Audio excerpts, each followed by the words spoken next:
Senior, Taylor Giamoni.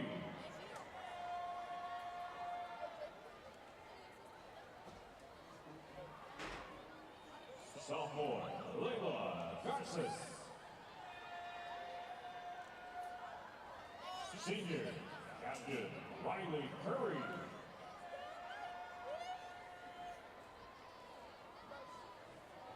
Senior three-time All-American Captain Carolyn Cobb.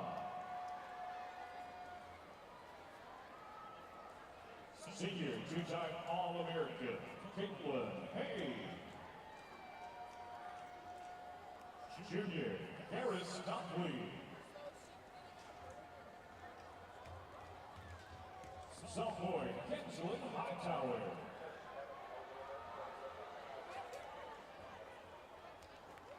Senior Kylie Smith.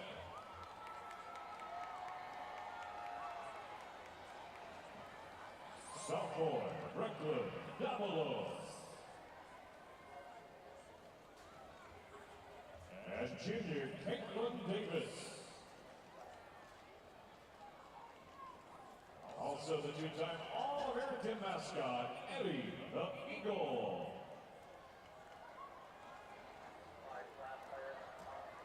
The Dawson cheerleader of the week is Harris Copley.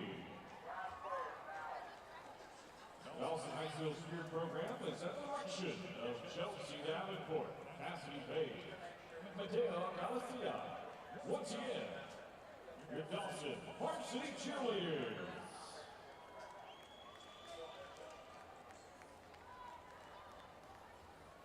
And now, fans, put your hands together as we introduce your 2025-26 Shadow Creek High School Varsity Cheerleaders.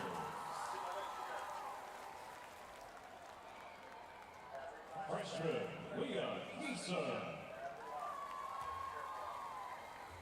Sophomore Jenny Carter.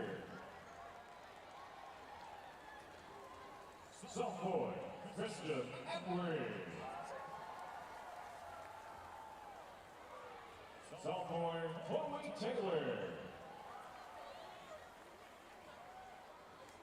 Junior All-American Kennedy Allen. Junior All-American Lacey Issa.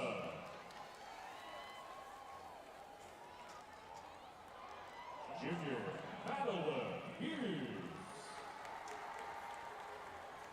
Junior two-time All-American Justice Kendrick. Junior Trinity Kelly. Senior four-time All-American Keegan Cole. Senior Taylor Kendall. Senior two-time All-American Demaya Lewis.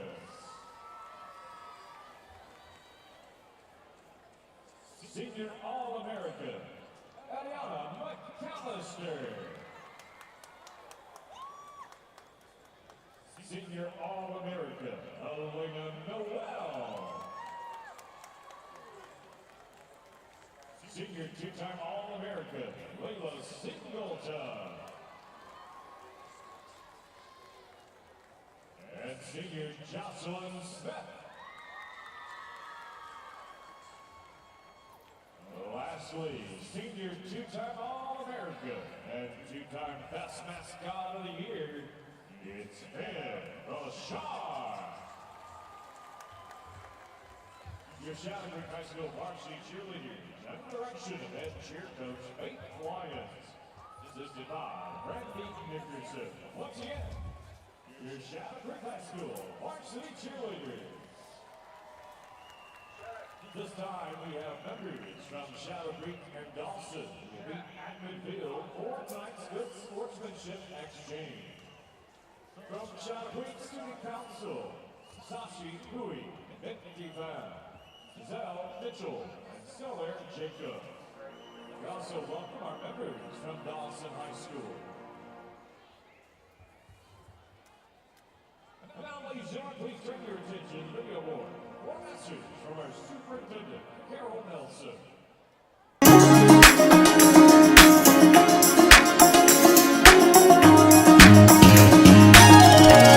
Hello, I'm Carol Nelson, proud superintendent of Alvin ISD. Welcome to Freedom Field. For 100 years, Alvin ISD has built champions on the field, in the classroom, and in life.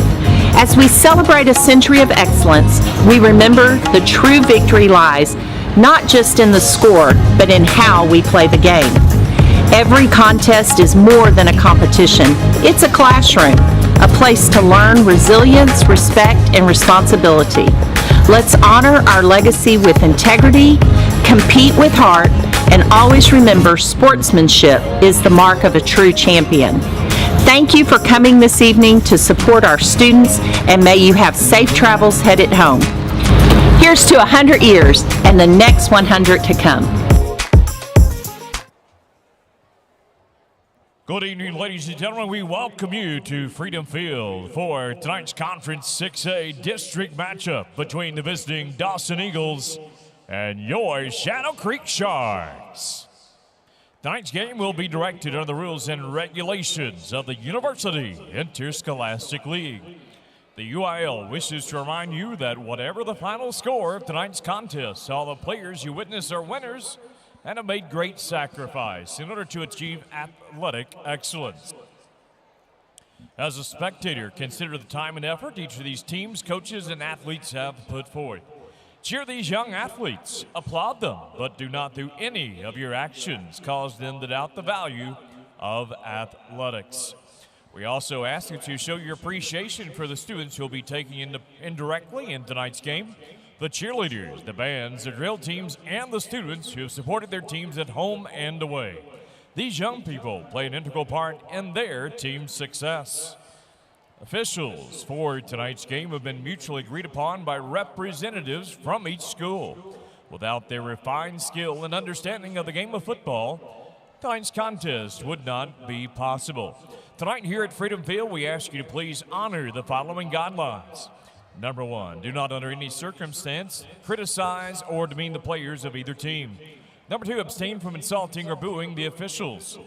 Number 3, with no exception shall any alcoholic beverages or tobacco products be possessed or used while on public school grounds. Remember, this is a violation of state law.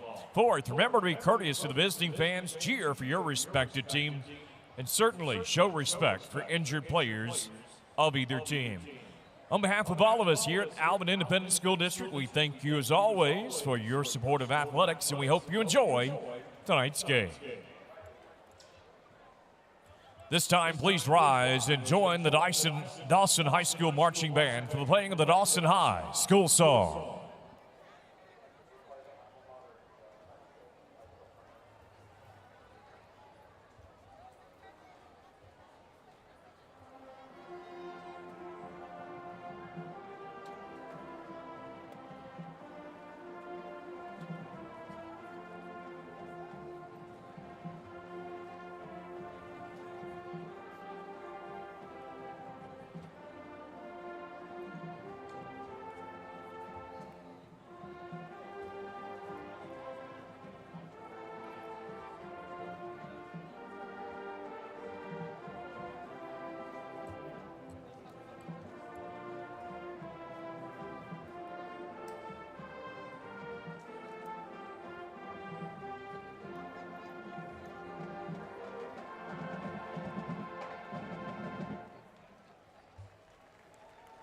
And now, remain standing and join the award-winning Shadow Creek High School Marching Band for the playing of the Shadow Creek High School Song.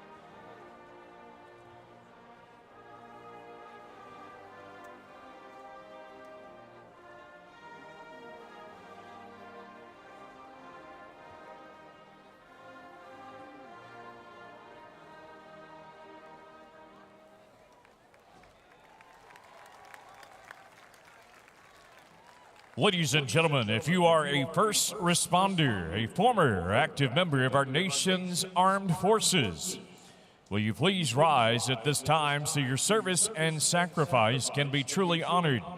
And at this time, football fans, please give a hearty round of applause to show our gratitude and appreciation for these servant leaders who give so much.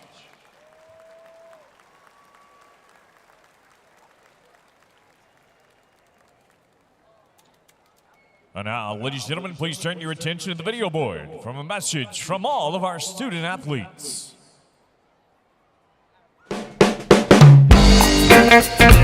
Hey, Mom. Hey, Dad. Hey, Mom. Hey, Dad. Hey, Mom and Dad. What's up, Shark fans? Get them up. Get them going. Fans up, Creek. Hey, Grandma. Hey, Aunt Sammy. Hey, sis. Hi, Mom. Hi, Dad. Hey, Mom and Dad. Hey, it's important, so listen up. I made a commitment to play the Texas way, so it's important to play with respect for others. I will not let my opponent become my enemy. I will not cheat or cut corners. I've made a commitment to play the Texas way. That means I play with the control of self. I will slow my anger down. I will act based on my standards. I made a commitment to play the Texas way. That means I play with a spirit of competition. I will prepare myself inside and out. I will bounce back when I get knocked down, and I will compete with a passion to be my absolute best. So my question for you is this: will you commit to support me the Texas way? It means having my back. It means cheering loudly, but it doesn't mean putting other people down. It doesn't mean yelling at the ref, and it doesn't mean letting my passion become a distraction. You say it, Coach says it too. My actions are about more than just me. It's about representing the name on the front of the jersey and the name on the back. It's about more than the scoreboard. It's about using sports to become all that I can become, and having fun while I'm doing it. I couldn't do it without you, and I wouldn't want to. I made a commitment to the Texas way. Will you make it with me?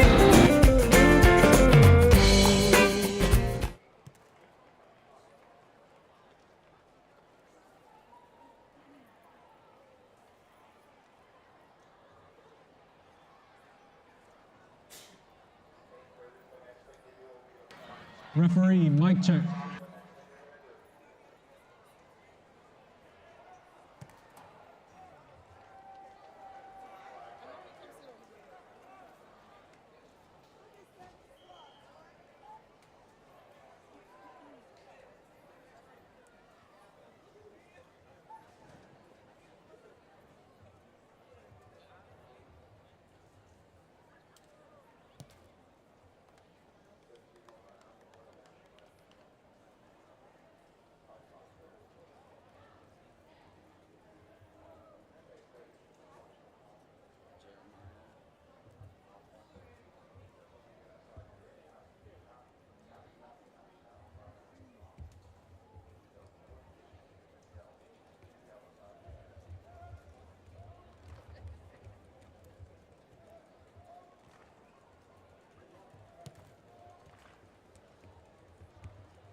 Shadow Creek fans, stand up. Let's get ready for your team to run out.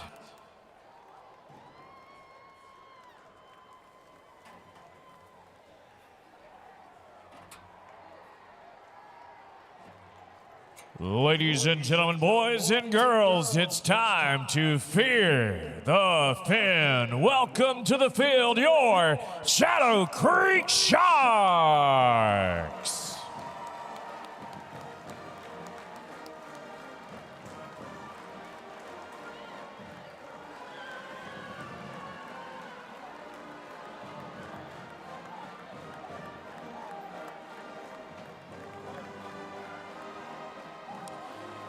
Also welcome to the field, it's the McNair and Nolan Ryan Junior High, along with the Shadow Creek Titans football and Fire Ants baseball team.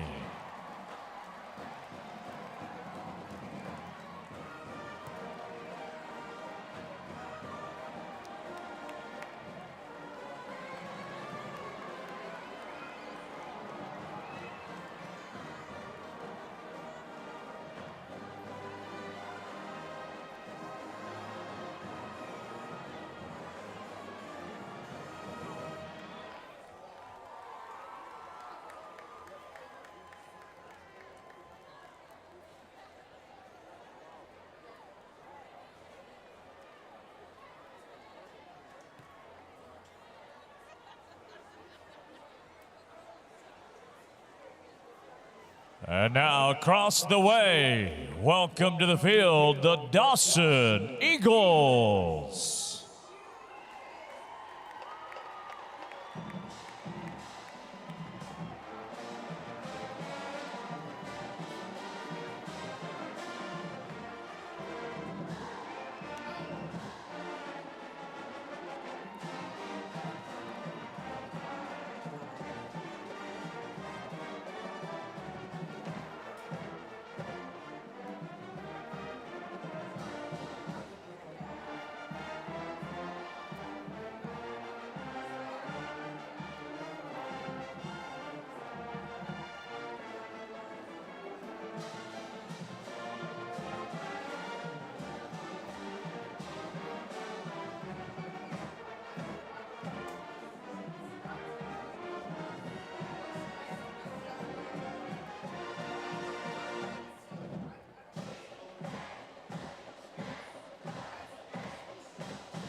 Ladies and gentlemen, at this time, we ask you to please join us in observing a moment of silence in the spirit of tonight's competition.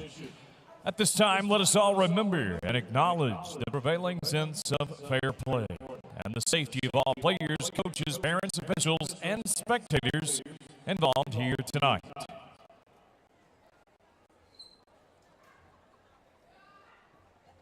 Thank you. Ladies and gentlemen, this time we ask you to please rise and remove your hats as we take this opportunity to honor America and the thousands of brave men and women who serve to protect our freedoms both at home and around the world. Presenting our nation's colors tonight is the Alvin High School Marine Corps Junior ROTC.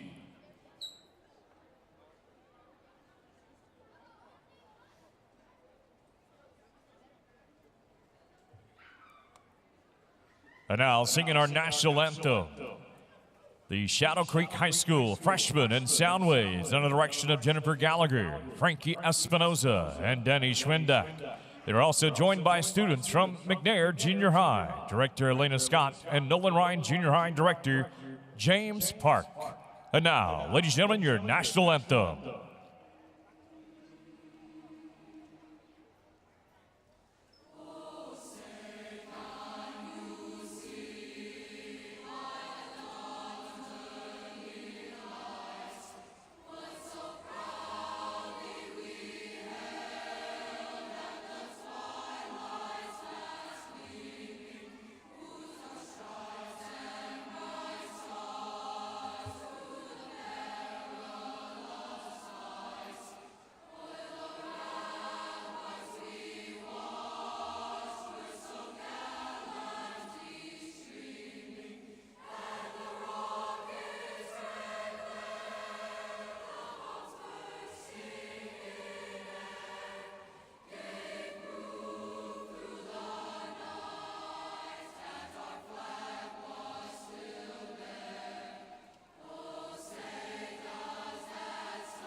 Hello everyone, and welcome into Freedom Field for tonight's District 22 6A matchup between the Pearland Dawson Eagles and the Shadow Creek Sharks. I'm Evan Geiger here with Carl Thies.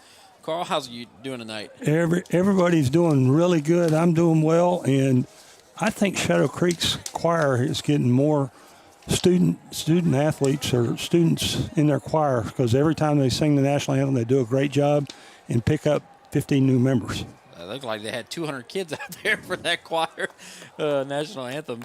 There's a lot of kids for sure. We got a big matchup tonight, Shadow Creek and Pearland Dawson. Obviously, Dawson, the visiting team. For Shadow Creek, you've got number 2, Chris Stewart, number 11, Carter Stewart, number 13, Ella Wilczak. Dawson, the visiting team, they bring a 3-1 overall record and a 2-0 district record into tonight's game. Dawson has won 3 straight games against Elkins, Dobie, and Pasadena Memorial. They dropped the season opener to Bridgeland at the beginning of the year, though. Head coach Michael Allison's offense, they've performed very well this season. Senior quarterback Luke Brown has played some really clean football. He's scored 7 total touchdowns. He hasn't thrown a single interception.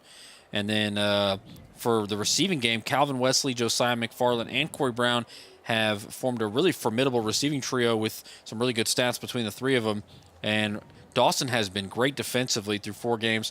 They forced 7 turnovers, and they've only allowed 14 points per game, 0 points in their last 2 games. Shadow Creek has won the toss and deferred their option to the second half. Dawson will receive at the south end. Dawson's going to get the opening kick. Talk about Shadow Creek a little bit here. They're the home team. The Sharks are 3-1 as well. They are also on a 3-game winning streak. They coming off a big win in a tight game against Manville last week. We had that one. And Shadow Creek's offense has been really good. They have 7 turnovers in 4 games, so I'm sure that's more than Coach Tyrone Green would like for them to have. Junior quarterback Tavis Coleman, he does lead the district with 10 passing touchdowns and 782 passing yards. Junior running back Tristan Willis has been a workhorse, over 100 yards and a touchdown per game. And sophomore receiver Jalen Adai leads the district in both receiving yards and receiving touchdowns. He's got 5 receiving touchdowns. And that's to say all that. You can't even forget Chris Stewart, the UT commit, who has missed some games with injury. The Sharks' defense has been spectacular. They've only allowed a district-leading 182 yards per game. Listen for the names: Cameron Abair, Jerome Bell, and Brandon Sherrard. And obviously, this will be District 22 6A play. Both of these teams undefeated in district.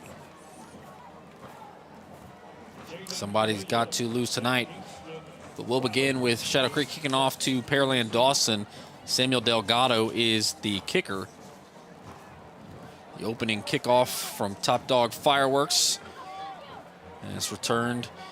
Nice little jump cut. Oh, made a couple of guys miss and brought down at the 33. 26-yard return, as Evan said, up to the 33. Dawson's going to have the ball first. They'll scrimmage first and 10 at the 33. Senior running back Kingston Walwyn on that return.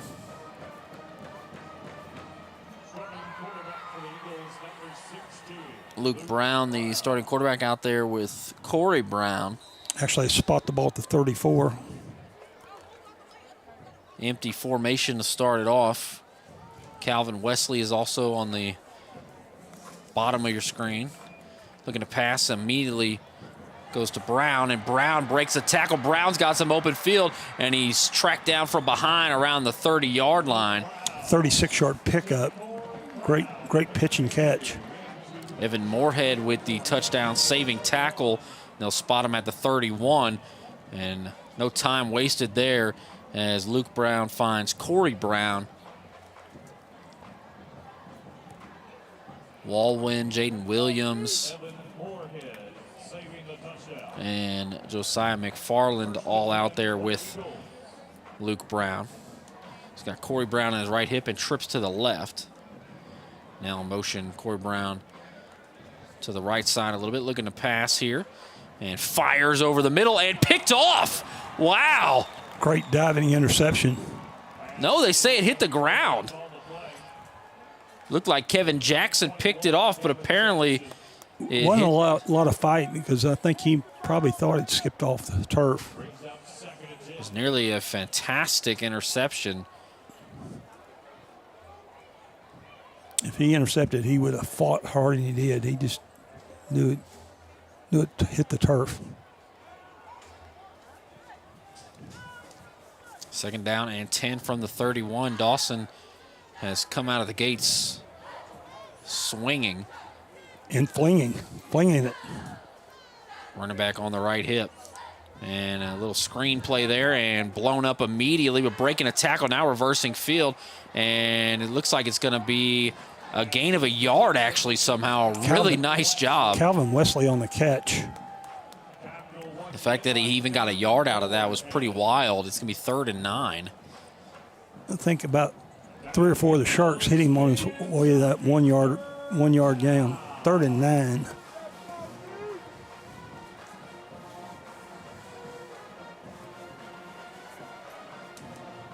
Big 3rd down here early in this ball game. Just under 10.5 minutes to go.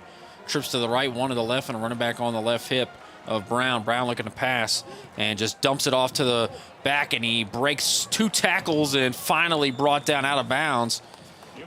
That is Gregory Earl. Picks up about 4 yards. Tommy Baker, the punter and linebacker, making that tackle, and it looks like they're going to set up for a field goal here. This field goal will be 43 yards. Left hash. Abella, the leading field goal kicker in the district. Pretty good statistics this year for Abella. Not a common kicker number at 24. And the kick is up. And it is good. 3-0. Abella could have hit it from 50. Or more. A really good kick there. And just like that, Dawson is on top with 10:07 to go here in the first quarter. We'll take a break here at Freedom Field for Alvin Sports Network and Legacy Sports Network. Maybe you're like them, with strains and sniffles. That's why Houston Methodist has primary care near you, with a network of specialists and same-day clinics to keep you healthy. That's the difference between practicing medicine and leading it for you. Houston Methodist, leading medicine.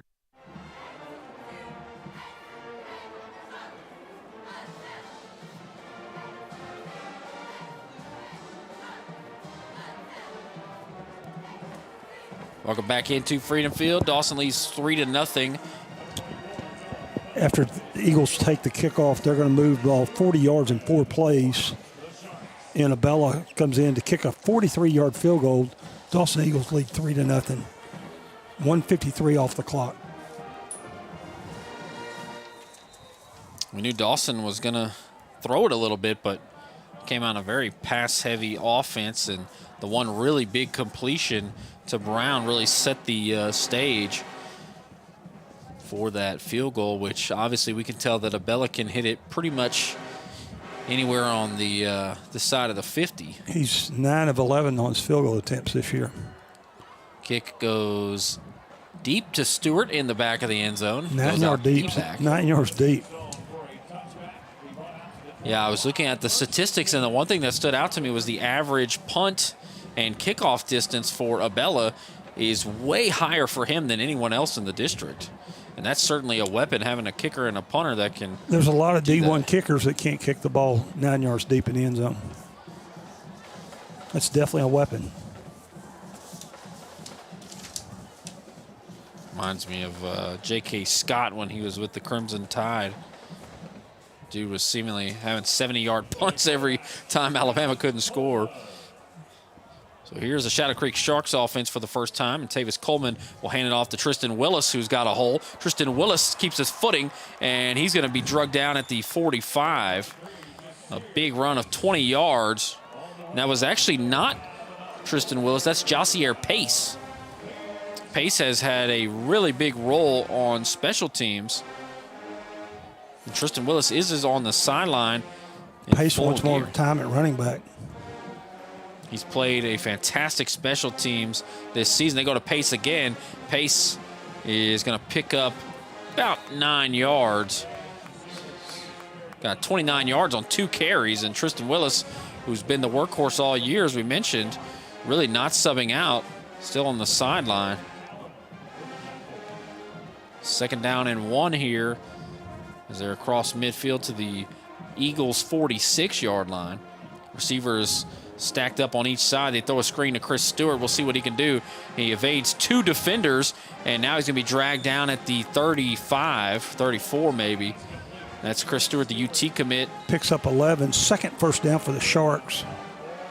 Coach Green said that Chris Stewart's the best receiver in the state. I think he's in contention for the best return man in the state.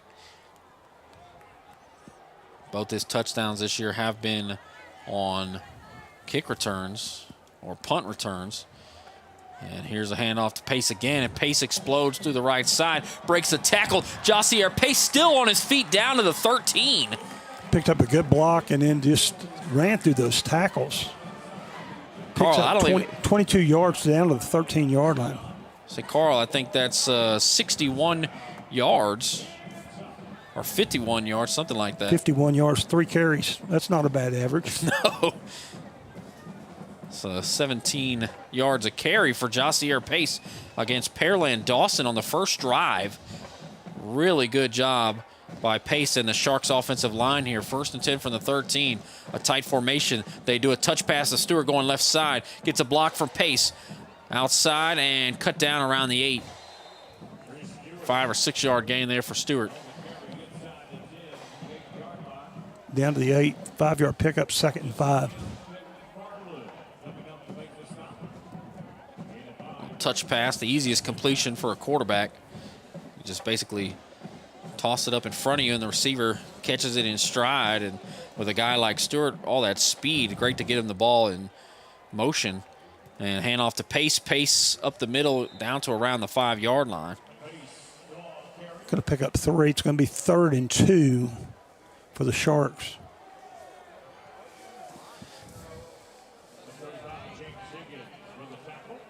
Pace now 54 yards on 4 carries. Coaches have been talking to Willis the entire time. He's been on the sideline. He's the furthest guy up closest to the field, but just a little shocked to see Pace getting all the work here as well. As they hand off to Pace again, and Pace is in the end zone for a touchdown. 5-yard run, 4th first down, and the touchdown. Great drive by Shadow Creek. Pace really cemented himself with a fantastic drive there. And the first one to greet him is Tristan Willis, a really nice running back committee for the Sharks. See the extra point coming here from Nick Sines to try to make it 7-3 with 7:06 to go. Extra point is up, and it clangs off the uprights. 6-3 is the score. Look at Josier Pace, a fantastic drive. Had, what, 56 yards on that drive? Something like that? Actually, 75. Wow. We'll total after the commercial. Be right back here on the Alvin Sports Network and Legacy Sports Network. Real training for real people. That's Alvin Community College. Our hands-on programs prepare you for high-value careers so you can forge your own path. Start your journey with ACC and step into your future today.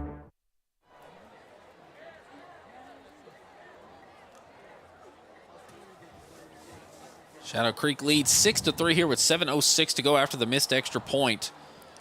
Sharks are going to go 75 yards, 7 plays. Take 3:01 off the clock. Josier Pace, 5-yard touchdown run. Kick failed. Shadow Creek 6, Dawson 3.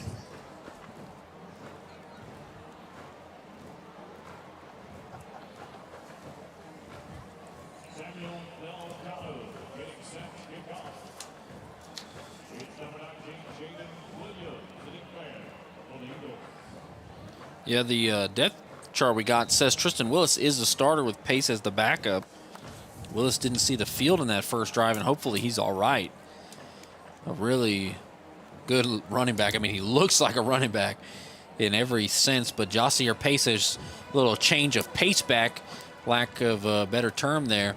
And this kick is returned from the 13-yard line, cut down at the 29. The returner there was Jaden Williams.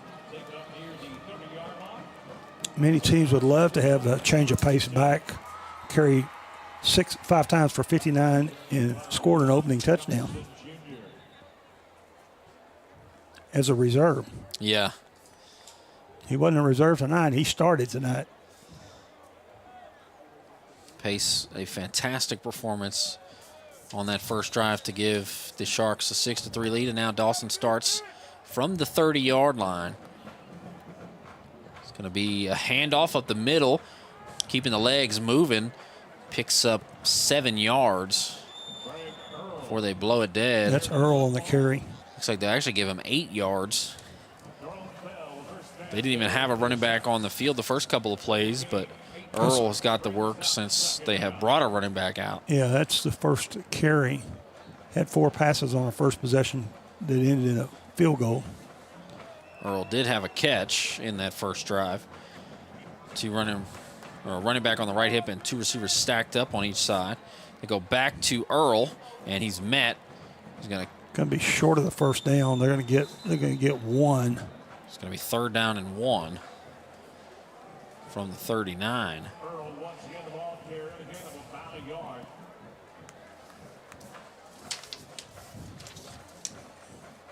Up front on the defense for the Sharks, Harris, Scott, Warner.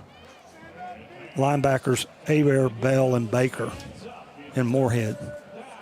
3-4 alignment for the Sharks. Really good defensive unit for the Sharks. They've been so good this year. They go to Earl again, and Earl's going to be stopped short. No, he is going to be like half a yard shy. He was stopped a full yard shy and fell forward. And it's going to be 4th and inches. Less than a yard. You'll see on this replay here, they had him stop short right there, and he just fell backwards closer to the line of game. Nathan Harris did a great job of turning him back before he picked up enough yards for the first down. Looks like they're going to go for it on 4th and inches, a tight formation. And they'll hand off to Brown going right side, and Brown easily picks it up. Easy first down for Brown there. Shadow Creek lines up to try to stop a sneak. Picks up 6. Second first down for the Eagles. 1st and 10 from their own 45 here, just 5 yards away from midfield.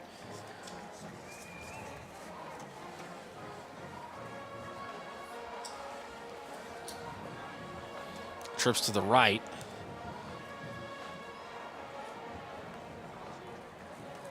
A little screen pass there to Brown. Brown near another first down. And they'll spot him a yard shy at the 46 of Shadow Creek. Looks like offense so far here in the first quarter.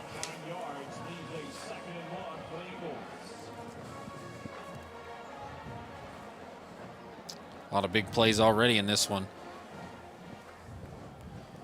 2 defenses that have done a great job this year, but best district opponent either team has played probably in front of them right now.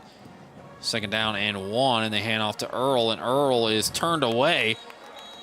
They bowl him over back on the other side of midfield, but looks like they'll give him forward progress to the 45. Should be a first down if that's the case. They had to get to the line. It's at the line. They'll say first down. The down box is trying to move, but yeah, there it goes. Picks up 1 for the first down. 3rd first down for the Eagles. Barely picked up that yard. It didn't look like he got much before he was driven backwards. Yeah, he didn't need much and didn't get much. 1st and 10 from the 45 of Shadow Creek.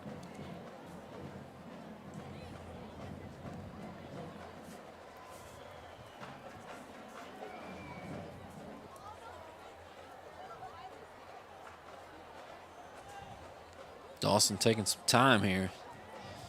Trips to the left and Earl on the right hip of the quarterback Brown. He's going to run right side. keeper for Luke Brown. Picks up 4.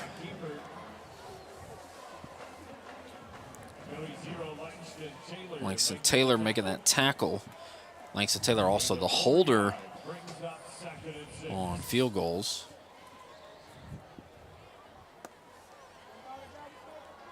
Brown, you see on the replay there, faking that toss out to the right side, got the linebacker to bite and opened a little. That's exactly what happened. The linebacker bit and created a space, and Luke Brown stepped up in the hole, 4-yard pickup. Brown, the senior quarterback, listed at 5'10", 155. Dawson very deliberate getting the plays in. 16 on the play clock. Empty formation here for Brown. And he's going to fire a quick pass there, hits his man. Rode him out of bounds. Looks like possibly a late hit, and immediately going after the DB there. That was Josiah McFarland with the catch, and he went straight at Brandon Sherrard. Officials trying to separate him. Picks up 12 yards down to the 29. 4th first down. Sherrard has been really good in coverage this year, but giving up a first down there to McFarland. Sherrard just kind of hopped on his back and rode him out of bounds, and then McFarland didn't seem to like it. Another empty formation here. Another pass there to McFarland. Oh, and he didn't. He expected the deep back to hit him and backed his way up last 5 yards. Wow. Sherrard came up to hit him and whiffed, and he just he looked like a crawfish. He looked like a crawfish backing up. Exactly what a crawfish does, backing away. Wow. Picked up 14. Look at this. Another same exact play. And see, he just, oop, I'm about to get hit, I'm about to get hit. Oh, he never did. Then he took a lick from the front. Man. Picked up 14 yards down to the 15-yard line. Would have been a touchdown if he turned around. Trips to the left. And it's a handoff to Earl. Earl's got a hole. Earl. Oh, and he breaks a tackle. Oh, and he's into the end zone. What a run from Earl. 15-yard touchdown run. How about the effort from Greg Earl? What a run. Dawson leads 9-6 with 1:21 to go. See the extra point here. Trying to make it a 4-point lead.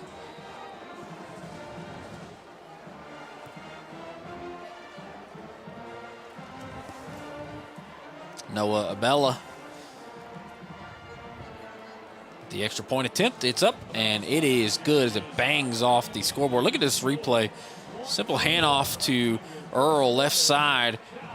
Broke out of 3 tackles. Running in with all the effort. It's 10-6, Dawson up here on the Alvin Sports Network and Legacy Sports Network.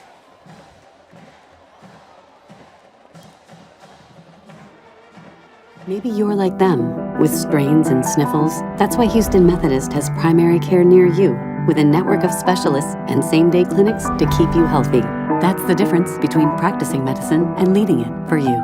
Houston Methodist, leading medicine.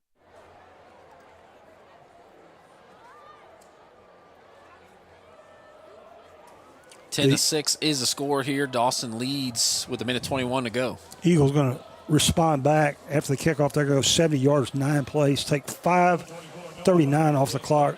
Greg Earl, 15-yard run. Abella kick good. Dawson leads 10-6. Don't think Chris Stewart will get a whole lot of opportunities to return here. I think Abella's just going to kick it out the back of the end zone every time. Stewart back deep to return with his feet at the 1.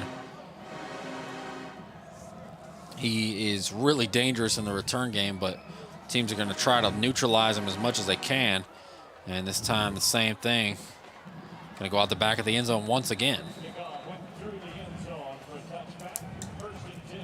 Sharks will start at the 25-yard line with 1:21 to go here in the first quarter. We'll see if they go back to Josier Pace, who was so good on that first drive.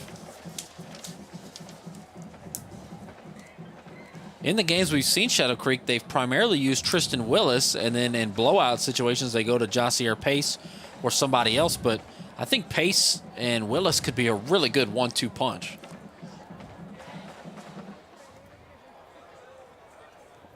They'll send Willis out there to begin this drive.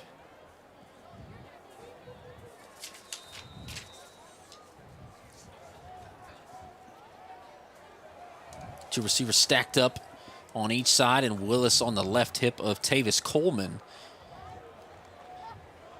Look at the pass. He's got all day. And looking deep, looking for Chris Stewart, and overthrows Stewart. Coverage there was Corey Brown, one of their best offensive weapons, playing DB on one of the best receivers in the state.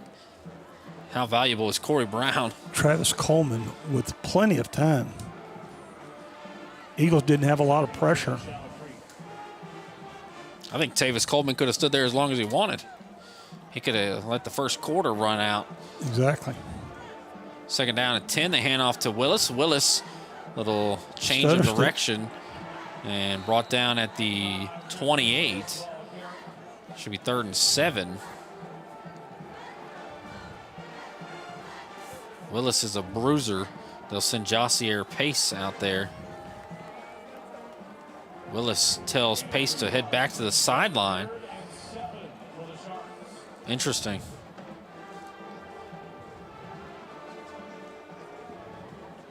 That was very interesting.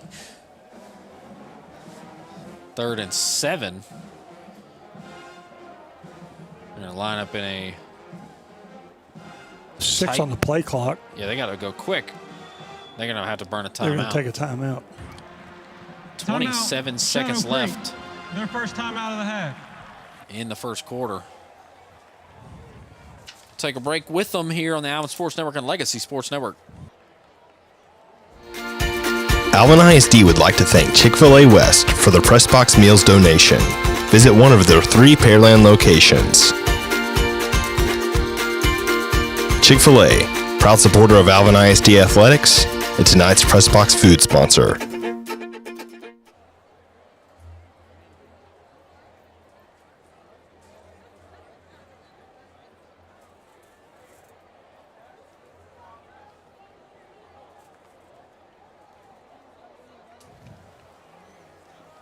Dawson leads 10-6 here. With 27 seconds to go in the first quarter. It's going to be 3rd down and 7. Sharks at their own 28-yard line. Up front for the Sharks tonight, Lee, Buford, Gay, Oliver, and West, offensive linemen for the Sharks tonight. Tavis Coleman in an empty formation. 2 receivers on each side, and Willis goes out to the right side. Coleman's going to step up, avoid pressure, and fire a deep ball. Looks like Corey Brown's going to pick it off, and it falls incomplete as he was looking for Bryce Coleman, rather. That's his twin brother. Coleman to Coleman, that's the law firm. 4th and 7. The Coleman to Coleman connection worked last week. They had 2 touchdowns. It worked 2 times last week. Shadow Creek's going to have to punt. They're going to send out Tommy Baker. Baker, a really good linebacker, had a blocked punt in week 1, even though he is the punter. But the stats say his punts are only about a net average of 27 yards. Play clock running down. We'll see if they can get a snap off here. And they try to run Bryce Coleman out there. Now it's a high snap, and Baker will get the punt away. It's really high. This is going to be even less than 27 yards as it bounces at the 45 and takes, wow. It bounced an extra 3 yards back in the other direction.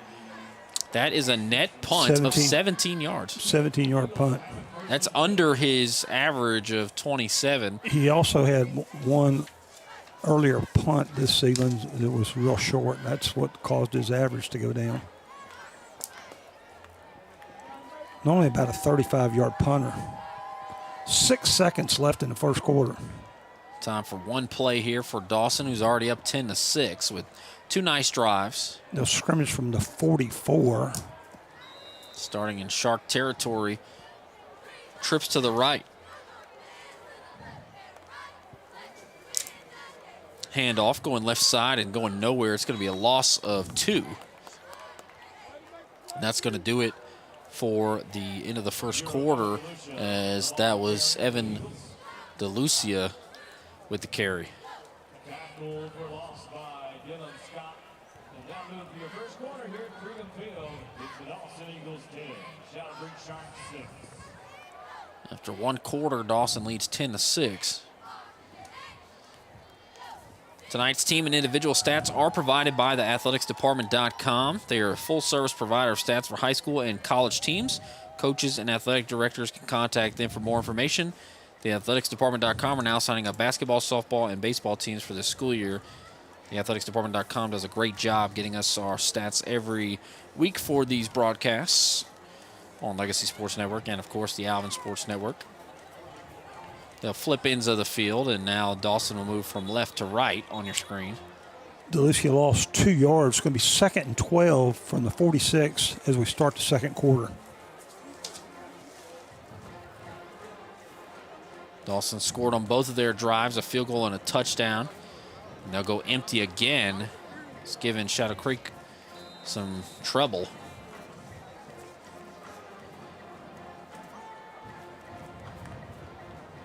Looking to pass is Brown, and fires, hits a man, breaks out of a tackle, but a jersey tackle down to about the 38. That was once again McFarland. Going to pick up 8 to the 38. It's going to be 3rd and 4. DeLucia comes on, as well as what looks like the tight end, Braxton Colvin. 3rd and 4. At the 38, need to get to the 34. Likely 4-down territory, even if they only pick up a couple here. Trips to the right. Brown in the shotgun. And looking to pass. Has a man, a little short pass, and they have just eaten the Sharks up with those just 3-yard curl routes. And it's a 1st down. That's Calvin Wesley. As Evan said, Sharks defensive backs just going to have to tighten up. They've played so far off the routes, but I know it's easier said than done. Just seems like something Dawson has just gone to over and over again. 10-yard pickup, 7th 1st down for Dawson. 1st and 10, trips to the left. Brown gets the shotgun snap and throws a low screen there, hits a man, and he breaks out of a tackle. Corey Brown again with a nice looking play there, but only picks up a couple.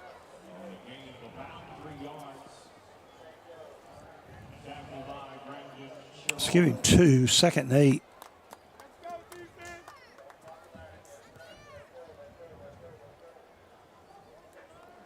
Tackle made by Tommy Baker, no. It was Sherrard who came in and made the tackle after Baker let him go. Luke Brown now 8 of 9 passing, 86 yards as we just started the second quarter. A lot of easy completions for Brown. Looking to pass again. Now he's going to take off and run. And not a lot of room there. Gets a yard. Be 3rd and 6.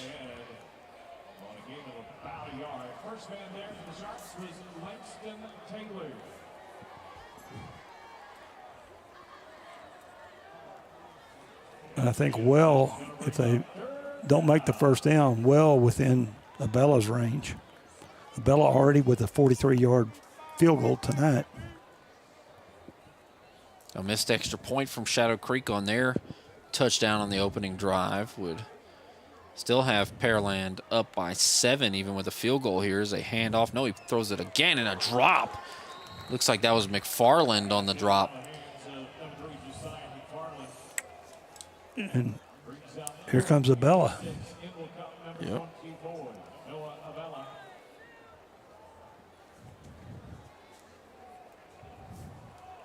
Ball's at the 25, so this will be a 42-yard attempt. Wasn't the last one a 43-yard? Yes, yeah.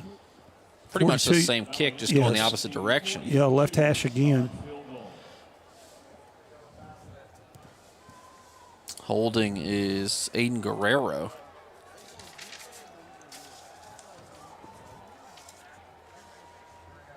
Snap, hold, and the kick is up, and it is good. 43 and 42-yard field goals for Abella, and Dawson leads by a touchdown. It's 13-6 here with 9:01 to go in the second quarter.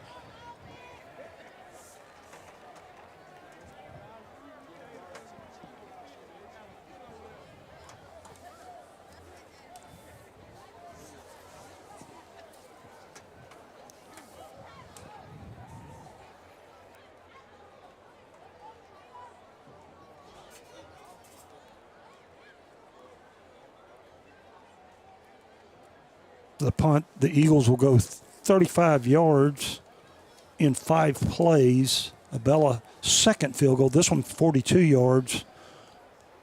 9:01 to the half. Dawson now a 13-6 lead over the Sharks. Stewart back to return, but once again, I'm sure Abella will just send it out the back of the end zone. He's kicked it all the way to the very back both times. The only way I can see Stewart having a chance is if Abella just doesn't kick one quite right. Maybe misses it by a 1/4 inch. If they don't kick it out of the end zone, it's because he doesn't want to. Kid's certainly got the leg on him. Once again, this is going to go out the back of the end zone. No surprise.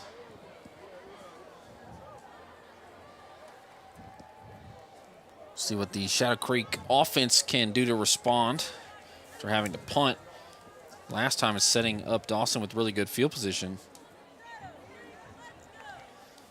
Got tickets you can't use? Let Quick Assist help. One app lists your tickets on every marketplace simultaneously and takes the hassle out of reselling your tickets. Download the app today by scanning the QR code on our website. Quick Assist, your ticket everywhere. Shadow Creek offense at the 25. It's going to be a handoff to Josier Pace, and Pace cut down after only a yard.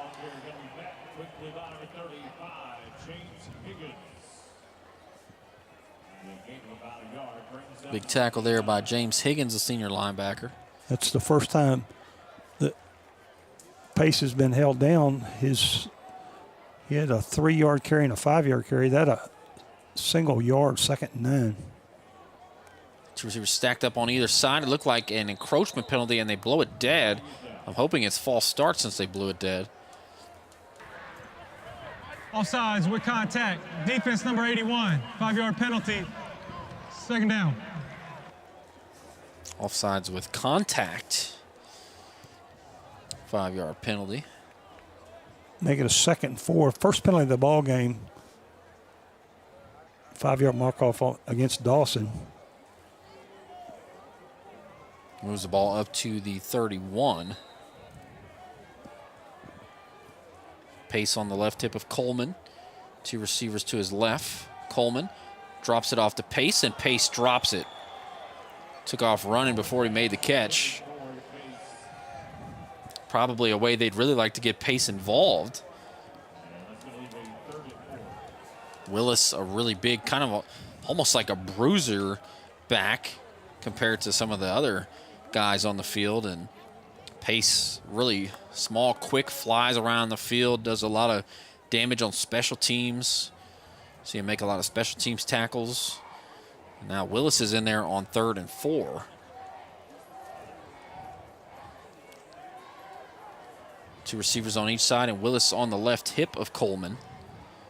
Coleman looking to pass. Coleman fires over the middle, has a man wide open, just sat down in the zone and cut down at the 41, as that was Chris Stewart. The UT commit has made a couple of catches. I think he's got, 3 already? Yes. Picks up 10 yards.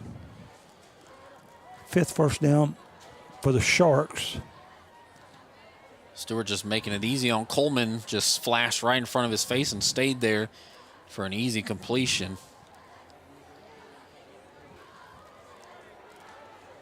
1st and 10.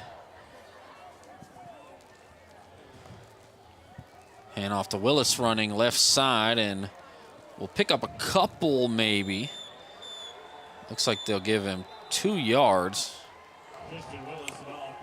a lot going on after the play was blown dead. Caden Exum was very ecstatic after that tackle. 2nd and 8.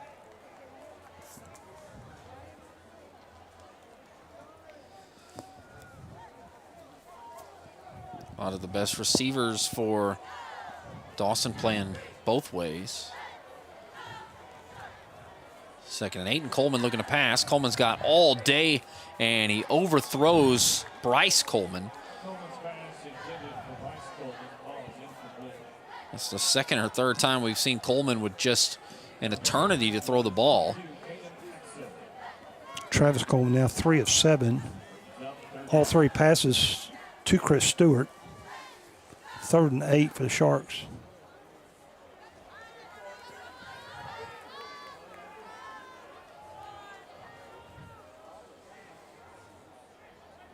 Sharks taking some time to get ready here. 12 seconds on the play clock.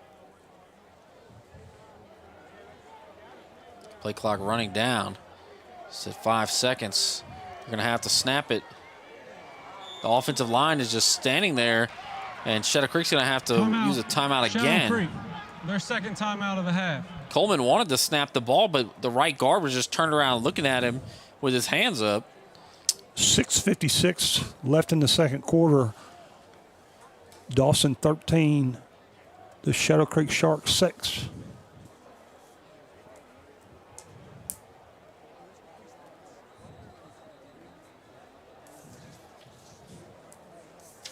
Get connected with the Legacy Sports Network by checking out our social media pages. On Facebook, you can find us at LSN Sports. On X, formerly known as Twitter, we are at Legacy Sports Net. And on Instagram, we are Legacy Sports Network. Legacy Sports Network, we're building a legacy one game at a time. 3rd down and 8 here. Ball at the 43-yard line. They need to get across midfield to the 49. Shadow Creek with 1 timeout left. Coleman, pressure in his face immediately. Oh, and it's picked off! Picked off, deflected, and caught by a defensive lineman. It looks like big number 51, Caden Rogers, 6 foot 251 with the pick off the deflection. Tried to set up a screen. 21-yard return. Dawson is in business. They'll start the drive at the 16-yard line. Or the 17-yard line, one of the two. Yeah, it's 16-yard. Look at this replay. They try to set up the screen to Willis. Just deflected there by one of the D linemen, and then Rogers came away with it. Willis had to bring him down.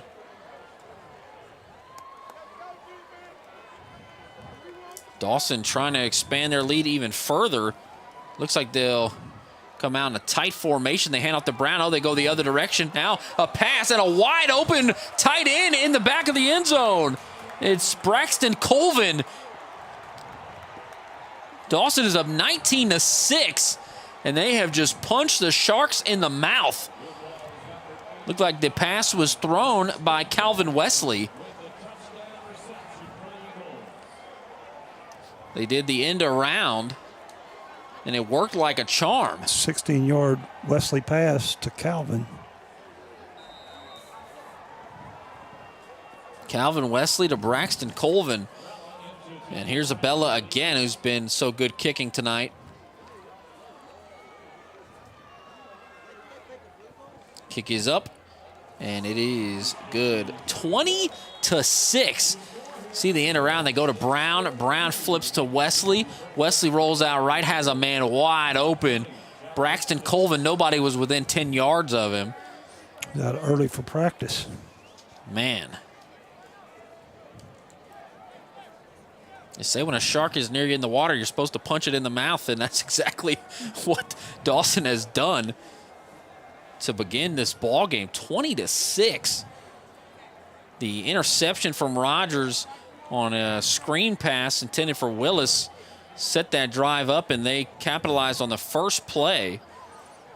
They're going to go first play, 16 yards, one play, take 5 seconds off the clock after Rogers' 20-yard interception return. Calvin's 16-yard pass from Wesley. And as Evan said, the Eagles now lead 20-6. Stewart back to return again. Of course, he's probably not going to have a chance at it. Looks like Stewart will switch places or just have a quick chat with one of the other returners. It's a Dye who did a great job with Stewart out.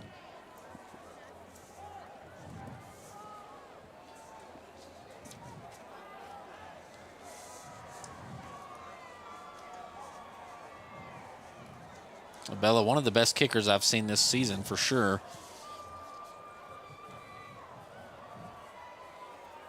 Bella will send it deep, and Stewart's going to try to get there, and it's going to bounce and go out the back of the end zone.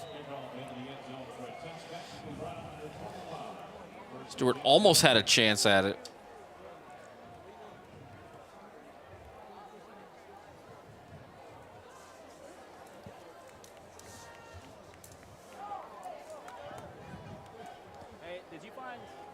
Shadow Creek starts at the 25-yard line.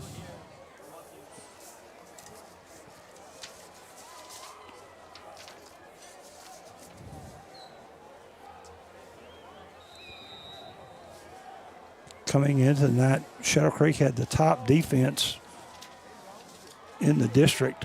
And off the Pace, who bounces it outside, bounces off one of his own blockers and is turned around up to about the 27. Pace got turned around awkwardly, but hops up off the field. Gain of a couple. They'll give him 3 yards on that carry. Shadow Creek has got to respond with a touchdown here. Clock nearing 6 minutes left, and Coleman looking to pass. And Coleman steps up in the pocket, fires it, and has a man. That is Aiden Starling. Big gain there. 16 yards.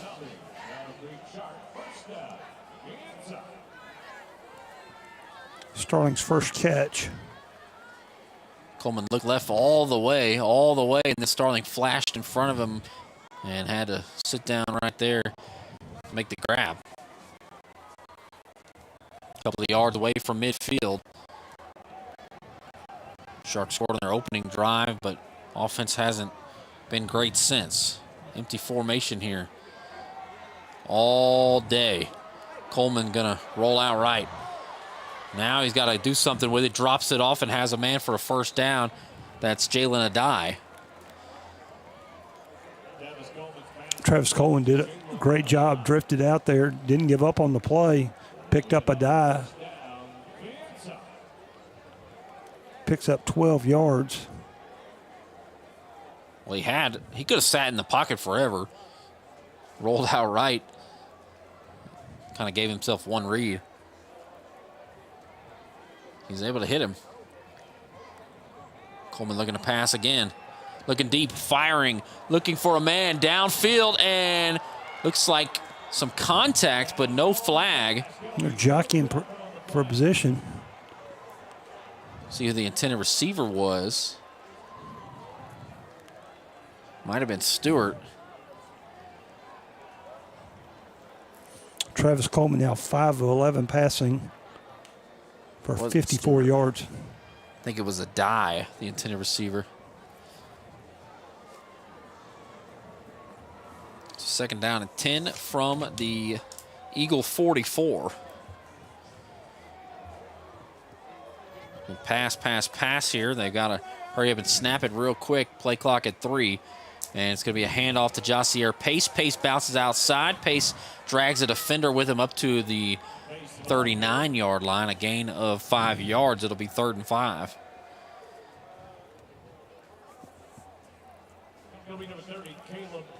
Pace now 68 yards on 8 carries.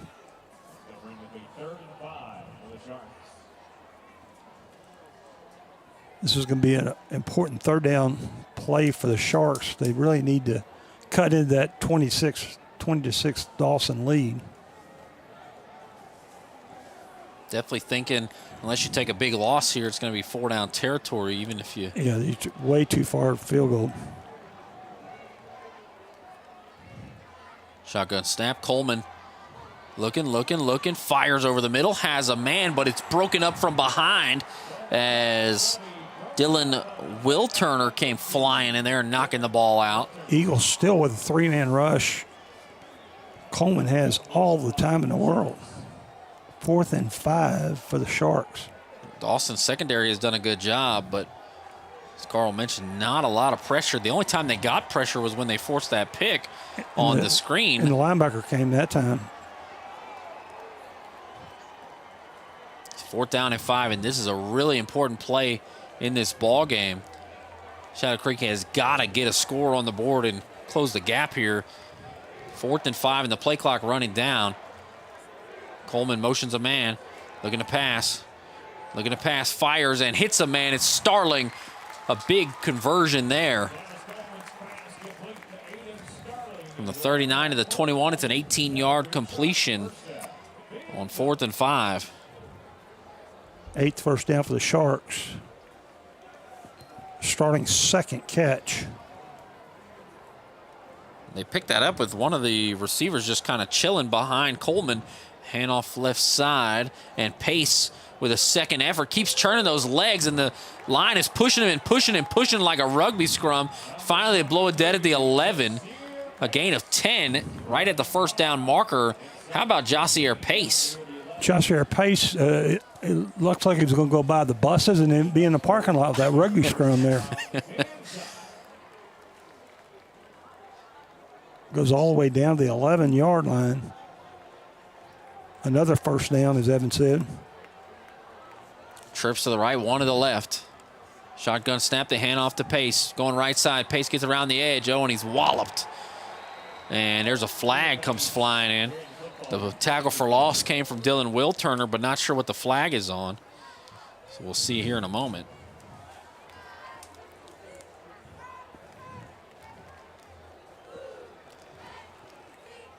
Very few penalties tonight, which is a good thing. Preliminary signal holding.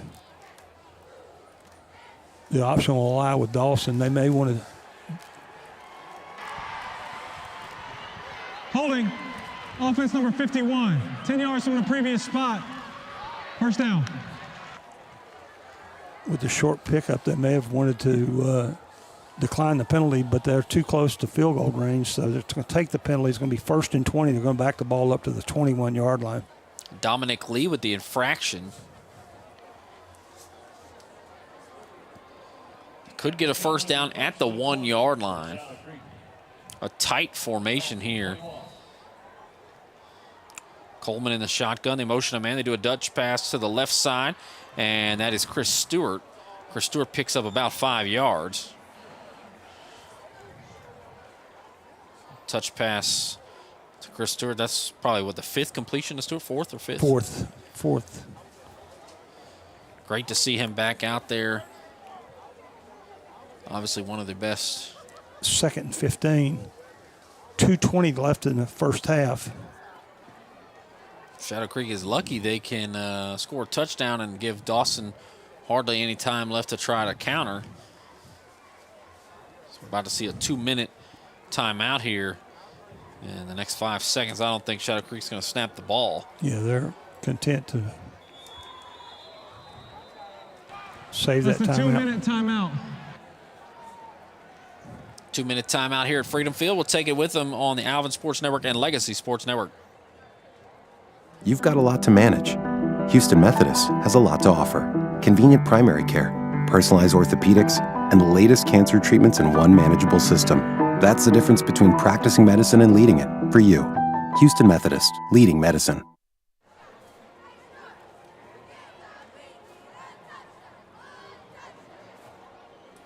Two minutes to go in the second quarter.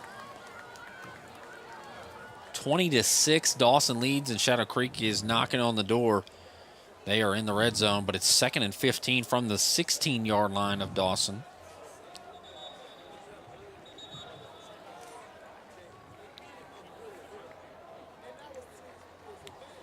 Shadow Creek on the scribe converted on 4th down play to Starling and got to get points on the board, down 20-6.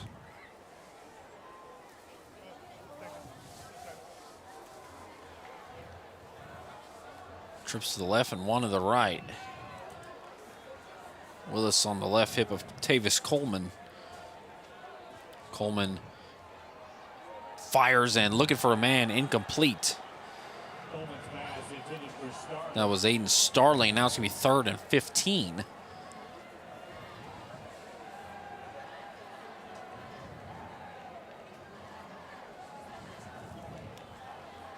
Not sure if they would attempt a field goal from this distance. Shadow Creek does have 3 kickers on the roster.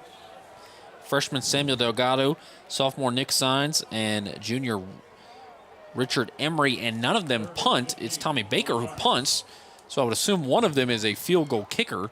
Don't have any field goal stats for them this year, so they've always gone forward or punted. Very interesting.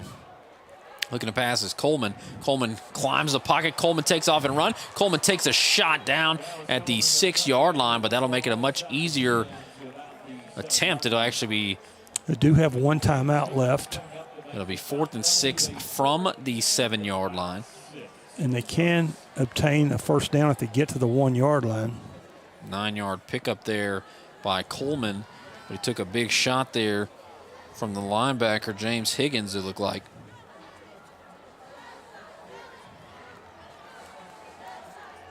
Trips to the right. And it looks like Dawson calls a timeout with 1:17 to go. Timeout, Dawson. Their first timeout of the half. Want to make sure they are set defensively for a really big 4th down conversion attempt.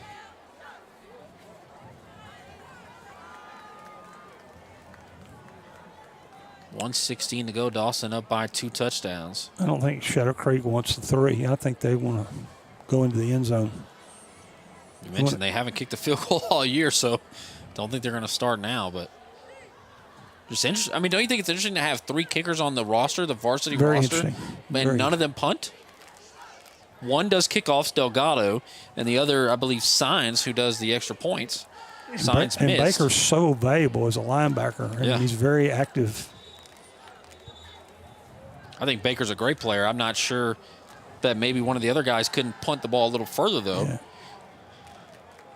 I just wouldn't want my punter getting hurt on punt play.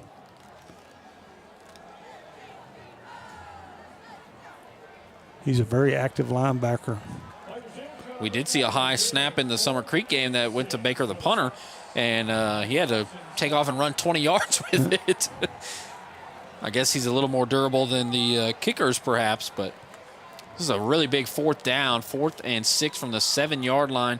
You can get a first down without getting a touchdown. It's going to be pretty difficult. Trips to the right, and Coleman looking to pass, fires it, and has a man. A touchdown catch there.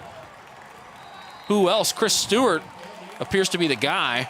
7-yard touchdown pass to Chris Stewart. My apologies. That is actually Jalen Adai. The 2 and the 3 looked pretty similar there, but it's Jalen Adai, and the Shadow Creek decision to go forward on 4th and 6 from the 7-yard line works out. Converts twice on 4th down on that possession. Apologies. That 2 and 3 really do look alike, especially with all the bodies in between them. And here is Sines, or is this? Kick is up, and it is good. That's actually Delgado. And it's 20-12.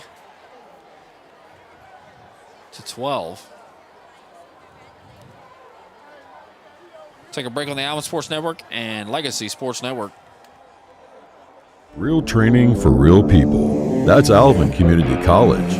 Our hands-on programs prepare you for high-value careers so you can forge your own path. Start your journey with ACC and step into your future today.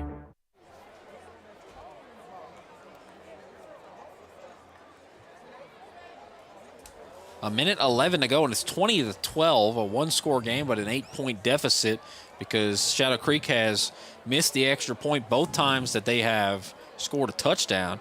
I believe they've tried 2 different kickers on these extra points, Sines and Delgado, and maybe at some point they'll just start going for 2 every time. The Sharks are going to go 75 yards in 11 plays, convert twice on 4th down, take 5:31 off the clock. Jalen Adai, 7-yard touchdown catch, kick failed. Our score now, Dawson 20, the Sharks 12. You know, Mr. Carl, we saw them against Summer Creek in week 1, and they had 2 missed extra points, and one of them was blocked and returned for 2 points. It was a 4-point swing on those kicks, and they ended up losing by 5 points. I mean, kind of was a little bit of a difference in the game, I thought. 1:11 to go, and we'll see if Dawson can mount a drive to try to add some more points on with 2 timeouts in their pocket. Delgado ready to kick off. Another Top Dog Fireworks kickoff coming here. It's really a Top Dog Fireworks kickoff when Abella kicks. He really says it with a boom. This time it'll be Delgado, and the deep returner's got his feet at the 5.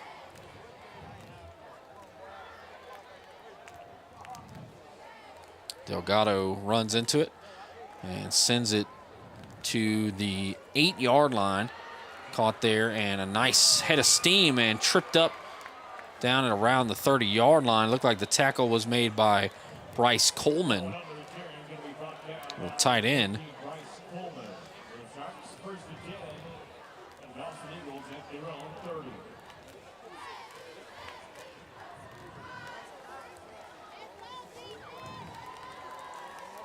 See how aggressive Dawson is, up by 8 points with 1 minute and 5 seconds to go before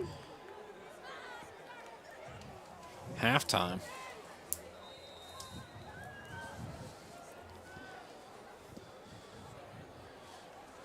That ball almost came out. Looked like Bryce Coleman almost got it from Kingston Walwyn. Empty formation here for Brown. Trips to the right and 2 stacked up on the left. Looking to pass left, fires it off to Brown. Brown wrapped up immediately for a loss. An emphatic tackle there by Kendon Jones. And that might cause Dawson to slow down a tad. Clock will roll till probably 40 seconds or so before they snap the ball again. And Brown has been so good in the open field. So good playing both sides of the ball, but clock will be probably closer to 30 seconds when they snap this ball. Empty again. And looking to pass another screen and just blown up. Oh, man. What a shot. Shadow Creek read the screen like a book. He hit him so hard he got hurt. Hopefully he's going to be all right, but look at this shot. Just absolutely leveled the receiver. That's Carter Stewart. Stewart with great concentration pulled it in. Carter got up quick. Jaden Williams, the intended receiver, he got destroyed. Hopefully Stewart's okay. Stewart will make his way off the field under his own power. It's going to be 3rd and 12. Dawson has gone to a lot of those short curls and a lot of those screens, and Carter Stewart was all over that one. Man, oh man, that was one of the biggest hits I've seen in a while.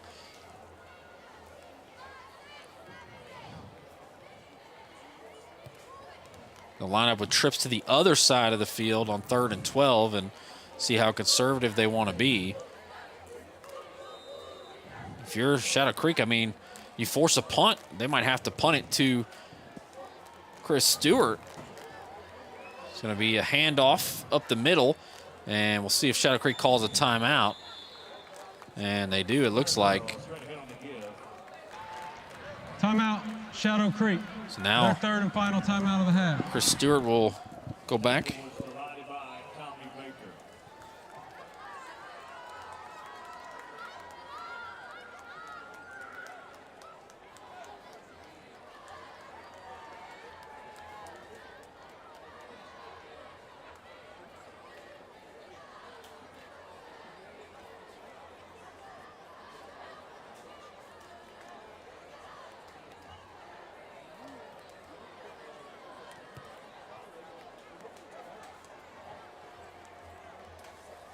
20 seconds to go, no timeouts for Shadow Creek. And Dawson will punt on 4th and 9. We'll see if Jalen Adai, Chris Stewart, somebody can make a big play. Both dangerous in the return game, both really fast. Looks like Chris Stewart's not even going to be on the field. They're going to send Cameron Abear back there with Jalen Adai, and Chris Stewart not even on the field for this punt return. They've wanted to get him the ball in the kickoff return game. He's made big plays in returns this year. Both his touchdowns have come on returns, one against Manville last week and the first touchdown of the season for Shadow Creek on a punt from, a high snap there, and we'll see a rolling kick from Abella, and it's a really good one, and it bounces and takes a Dawson roll all the way down to the 22. A fantastic punt from Abella after a high snap. 47-yard punt and roll.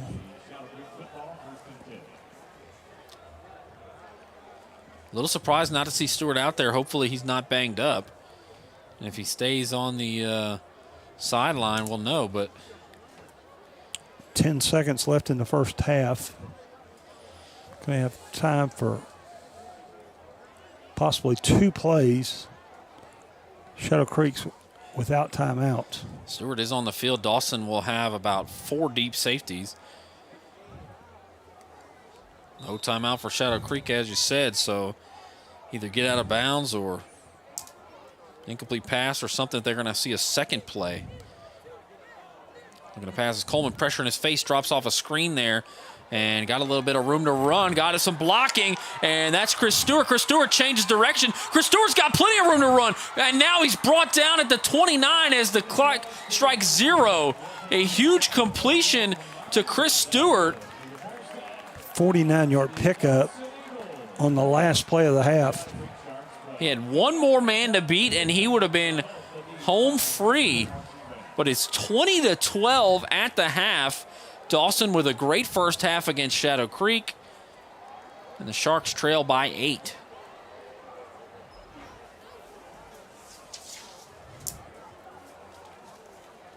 First half thoughts? Dawson's a lot better than I thought they were. Dawson is very good. They've looked pretty good, I got to say. Really And Shadow Creek had the top-ranked defense, and Dawson sort of solved them here in the first half. Empty has kind of given some problems, but it looks like Shadow Creek has sort of kind of figured out these short passes, these screens a little bit. You see them cheating up a little bit and laying the boom from Carter Stewart. 20-12, Dawson leads at the half. We got about 27 minutes left in halftime. Almost all of that we're going to give to the bands. They're going to do their thing, and enjoy that. And we'll be back right before the start of the second half, a minute or two before, with some stats from Carl Thies. Thank you so much. Be right back.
Please welcome onto the field the national champion Dawson Diamonds.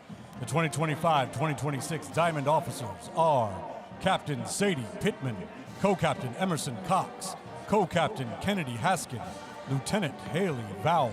The 2025-2026 Diamond SoCo members are President Molly Del Castillo, Vice President Olivia Angiano, Vice President Tessa Giordano, SoCo member Rohini Ahern, SoCo member Madeline Molina. Diamond of the Week is Ashlyn Sharp. Spirit Diamond of the Week is Brinley Oliveira. Squad of the Week, Purple Squad. The Dawson Diamonds would like to thank all of our sponsors for their generous support of our team. Special thanks goes out to our official Diamond sponsors, Denise Williams Lewis Law Firm, the Guillory and Haskin families, Ron and Paige Pittman, Amber Hicks Wellness, James and Gwen Geltemeyer, Icon Midstream, W.G. Smith Company, Chris and G. Vowell, Kaylin's Mama and Oma, the Darrensburg family, the Pollywall family, and Patriot Bolt. The Diamonds are under the direction of Leslie Grant and Joy Jenkins. Tonight, the Diamonds will be performing a box routine to Puttin' on the Ritz.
Now, entering the field, please welcome the Dawson Eagle Band and Catalyst Color Guard.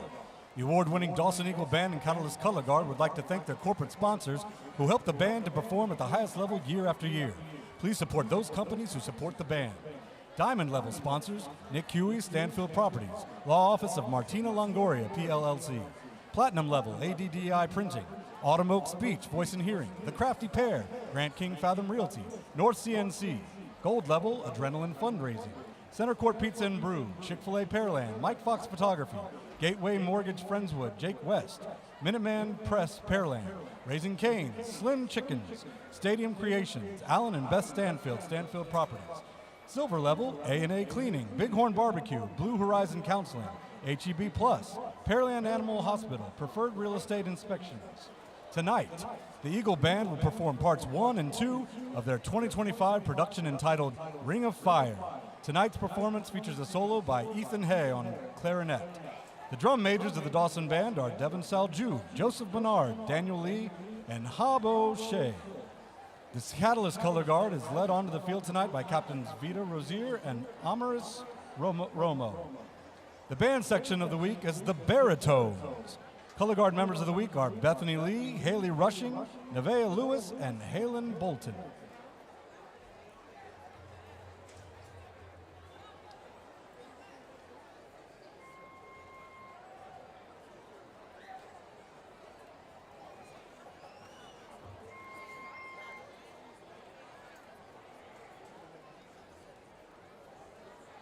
Drum majors, is your band ready?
The Dawson Eagle Band and Catalyst Color Guard would like to thank our incredible friends and family members who sponsor us.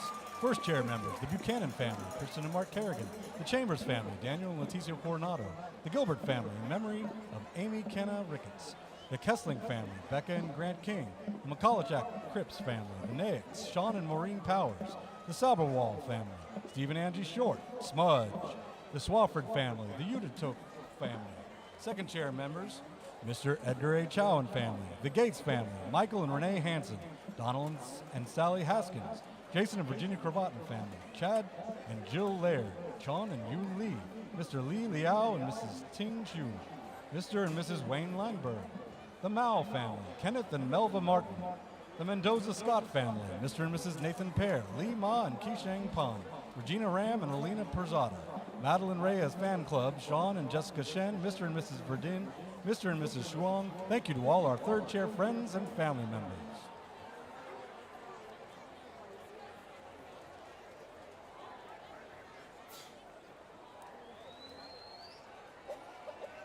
Good evening, ladies and gentlemen. Please join me in welcoming the dazzling gems of Shadow Creek, the award-winning Sapphires Dance Team. The Sapphires Dance officers are Colonel Kensington Hua, Lieutenant Colonel Madeline Ma, First Lieutenant Aaliyah Cole, and Senior Lieutenant Kristen Hawks. The Sapphire Social Officers are President Cassandra Pena, Vice President Emma Esquivel, Secretary Alina Moran, and Spirit Leader Marley Gully. Sapphires of the Week are Dancer of the Week, Emma Esquivel, Leader of the Week, Alina Moran, Spirit Girl of the Week, Marley Gully, and our Teacher of the Week is Mrs. Katoon. The gems and our junior gems will now illuminate the field as they entertain you with an exciting halftime routine.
The gems are under the direction of Monique Jordan and Ana Maria Gutierrez.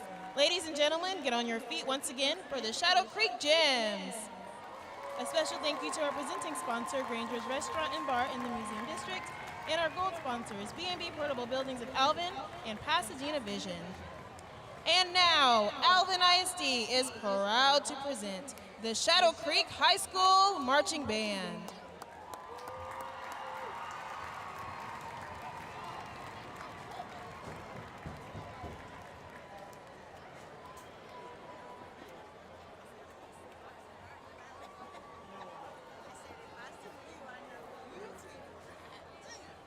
The Shadow Creek Band is under the field direction of drum majors Janelle DeSouza, Karthik Komineni, Rushil Mucker, and Azure Ramirez.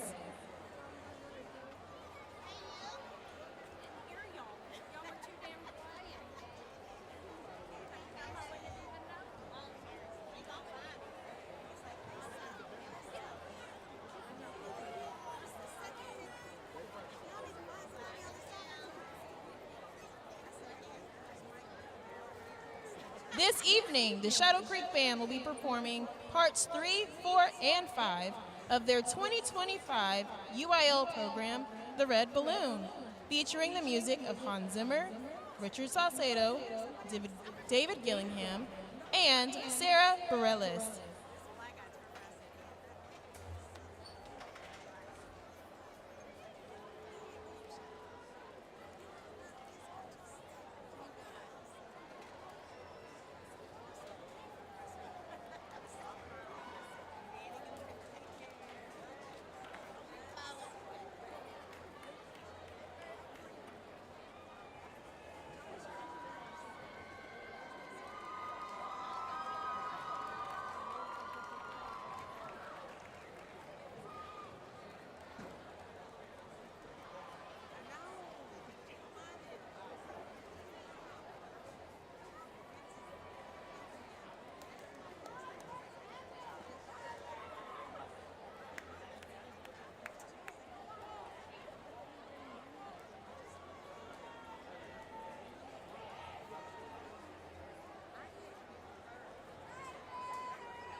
Shark Nation, let's make some noise for your Shadow Creek High School Marching Band.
The Shadow Creek Band would like to thank all of our incredible 8th grade students and directors from Manville Junior High, McNair Junior High, Nolan Ryan Junior High for joining us tonight.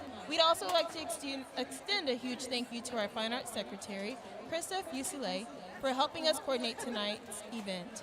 Finally, the band would like to thank their sponsors, Roach & Associates, Shark Hydration, powered by Coastal Ice and Water, Prostalkis International Parks, the Gore Family, Jack in the Box, Blue Chip Services, 8 Phases Behavioral Health, and Lord's Chimney.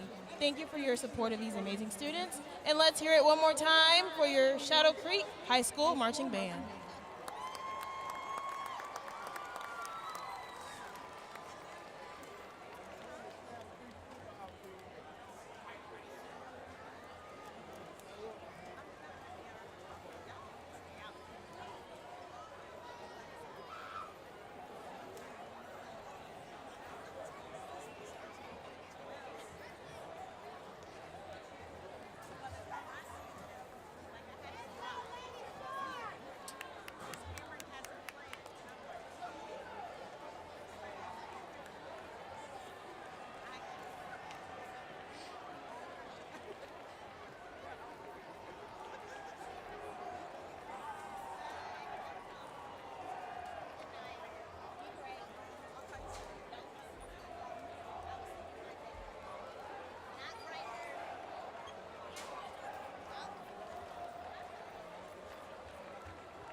Ladies and gentlemen, Alvin ISD proudly presents the Shadow Creek Sharks 2025 UIL State Championship Track and Field Team. Please turn your attention to the video board as we celebrate our 2025 Girls State Champion Track Team.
Our first is Trinity Frigge, who ran the 4x100 and the 4x200.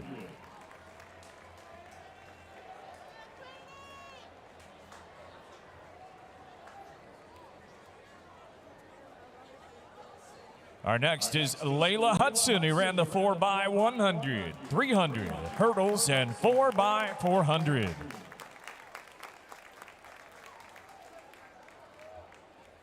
Next, we have Mackenzie Roberson, who ran the 4x100, 4x200, and 200.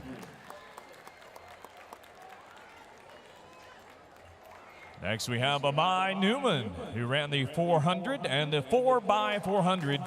She's being represented tonight by her mom, Amber Newman. Next up, we have Deja Miller, who ran the long jump, triple jump, and 4x400.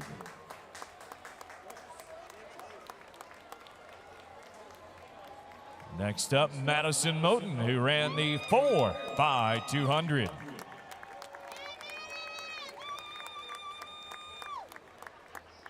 Then we have Jordan Prince, who ran the 4x400.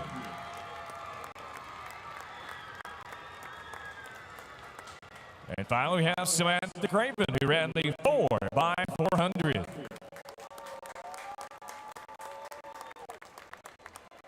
And now we talk about, for a moment, their championship coaching staff.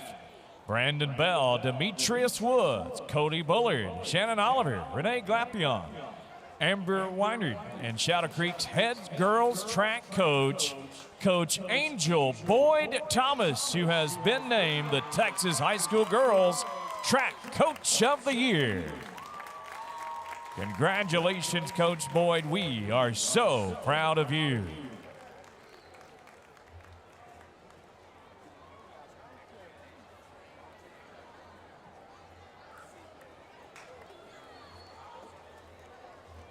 Finally, Alvin Independent Athletics would like to thank the following sponsors for their generosity in assisting with the purchase of the state championship rings. BTR Law, A.J. Johnson, Brooke Honore, Brazoria County Commissioner Ryan Cade, and Dr. Hugh Patton. One more time, fans, let's give a big round of applause for 2025 UIL State Champion, Shadow Creek Sharks.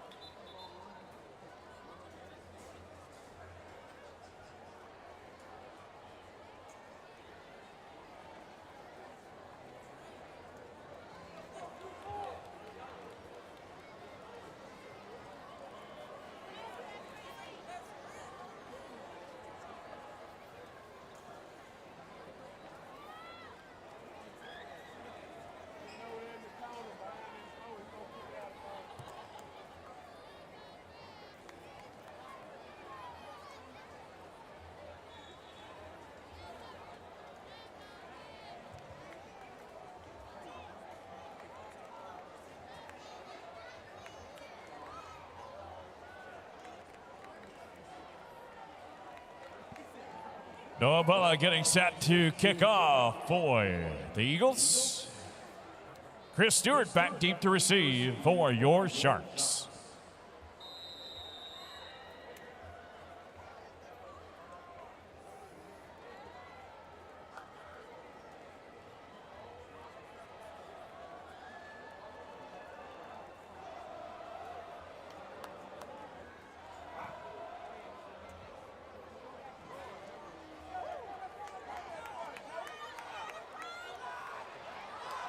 Jalen Adai with a big return going right side.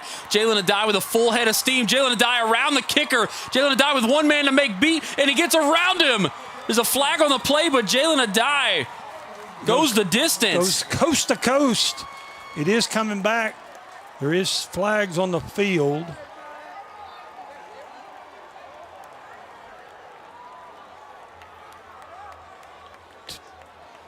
Two flags on the field. During the return, blocking the back, return team number 11. That penalty will be enforced from the spot of the foul, 10 yards. First down. Carter Stewart with the block in the back wipes away a touchdown that could have potentially tied the game with a two-point conversion. Adai and Stewart are so dangerous in the return game. That time it was Adai, made some really nice moves, and the Shadow Creek coaching staff doesn't seem to agree with the call. Wipes out an 85-yard kickoff return.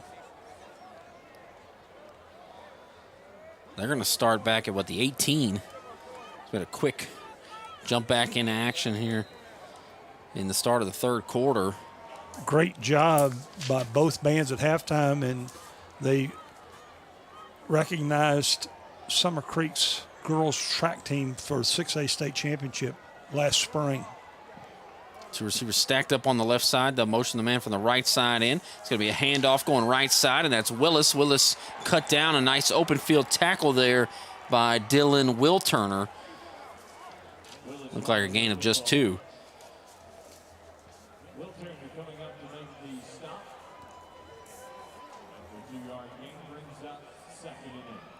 Shadow Creek in the first half, 28 snaps, 205 yards of offense.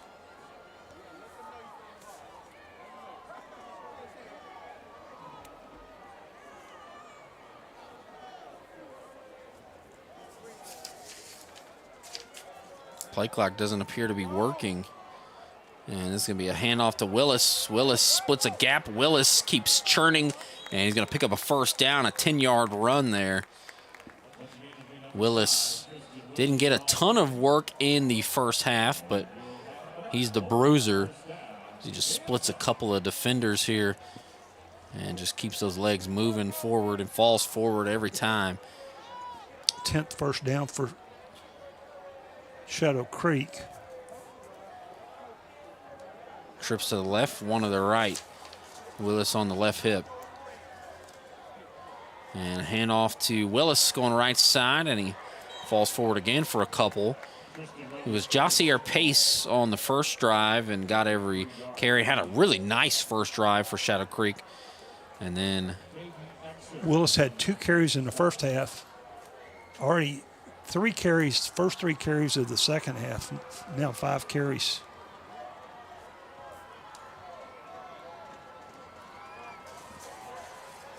Second down and 7 here from Sharks on 33. And he drops it off to Willis, a heavy dose of Willis, and he's made a couple of guys miss. Cut down near the 39-yard line. Picks up 6. It's going to be 3rd and 1. As you mentioned, just 2 carries in the first half, and he's already got 4 touches on this drive. Such a talented back, knew he was going to get involved.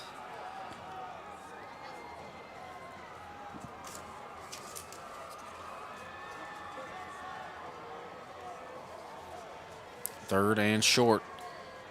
Hand off to Willis again. Willis bounces it outside, and Willis picks up another first down. That's 5 straight touches. Followed DeMarcus West on the play. Offensive line for the Sharks here to start the third quarter. Lee, Buford, Gay, Oliver, and West up front for the Sharks. West is 6'4", 285 pounds. 11th first down for Shadow Creek. Pace had, what, 59 yards on the first drive? Yes. Hand off to Willis again with a stiff arm, a nasty stiff arm. Cuts outside again, and he's going to be ankle tackled. Looked like a loss. I think he might have got a positive gain if he'd have cut straight up the field after the first stiff arm, but decided to go back outside and lost a yard or 2. On defense for the Eagles starting the third quarter, Welch, Rogers, Grove, Exum, Higgins, Burks, and Tallum up front for the Dawson Eagles. 2nd and 11. 8 yards shy of midfield here. We'll see if they throw the ball downfield. They've yet to do so on this drive. And looking to throw now is Coleman. Coleman's going to roll out right, and Coleman's going to pick up a couple before he ends up almost all the way to the stands. Looks like a Shark offensive lineman was a little shaken up, but he's going to make his way up and back into formation. Picked up 3. It's going to be 3rd and 11. Excuse me, 3rd and 8. Ball at the 45.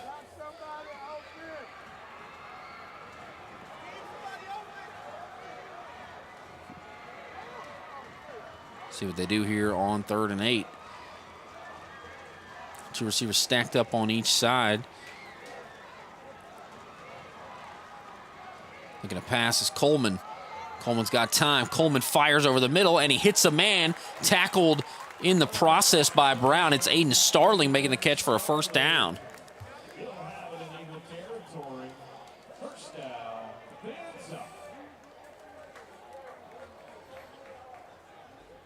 15-yard pickup. Starling's 3rd catch. Now 49 yards.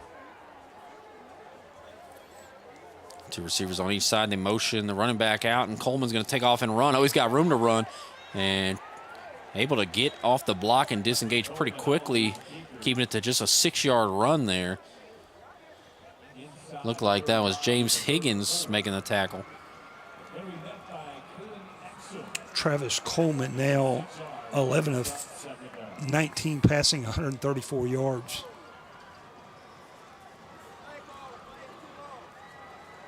Travis Coleman, 3 rushes for 18 rushing.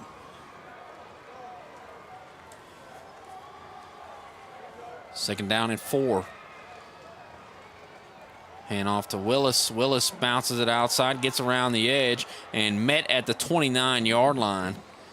Looks like he picks up the first down. How many first downs on this drive already? 3 or 4? Fourth. Willis will finally get a break, and Jossier Pace is in there. The change of pace back. I see how you did that one. It's low-hanging fruit there, Carl. See if they go to Pace. Pace is pacing himself. They do go to Pace, and Pace is going to pick up a couple. Pace is quicker for sure, but Willis, he looks like a running back. Pace could probably line up and play receiver. Could be a gadget guy. Probably get him involved in a lot of ways. Willis, that dude is a running back. Ain't no doubt about it. Picks up 1 2nd and 9. Pace has done really good on the outside runs. That first drive was really the Jossier Pace drive. I think they only had one other play that didn't go to him, maybe 2. Looking to pass, and Starling hit immediately by Corey Brown. Screen did not fool Dawson's defense at all. Back to the line of scrimmage. 3rd and 9.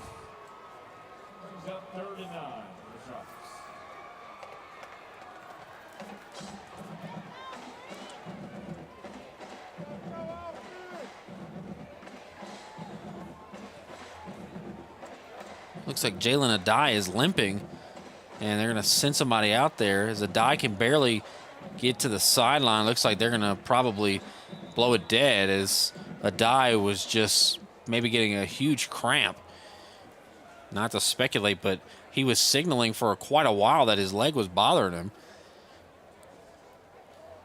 And they'll tend to Adai on the field. That is a really big weapon for the Sharks, and definitely hope he's going to be okay. It's 20-12 with 5:11 to go. A very long drive here for Shadow Creek to begin the 3rd quarter. Started at the 18 after the return kickoff. It moved the ball 54 yards. Now 3rd and 9 at the 28. Adai currently the injured player down on the field, and Adai started the 3rd quarter off with some fireworks on the big return, but it was called back, as you mentioned, due to a block in the back. And when you think fireworks, you need to think Top Dog Fireworks. They're family owned and operated. They have 14 locations in the greater Houston area. Go to topdogfireworks.com to find a location near you. Top Dog Fireworks supports the community and wishes the local high school athletes the best of luck. Make memories and strive for your goals. Top Dog Fireworks, say it with a boom.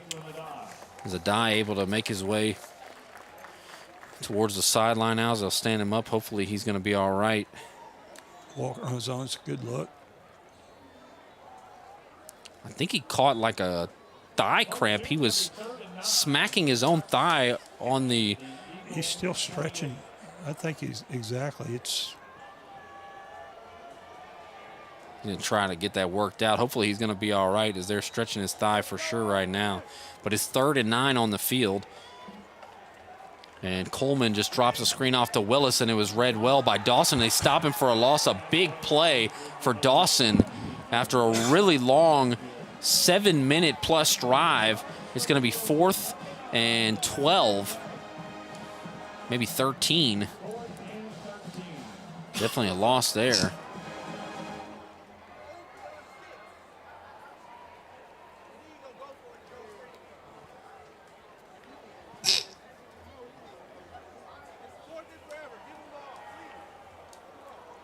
They're going to go for it on 4th and 13. Ball is at the 32-yard line. They need to get to the 19-yard line.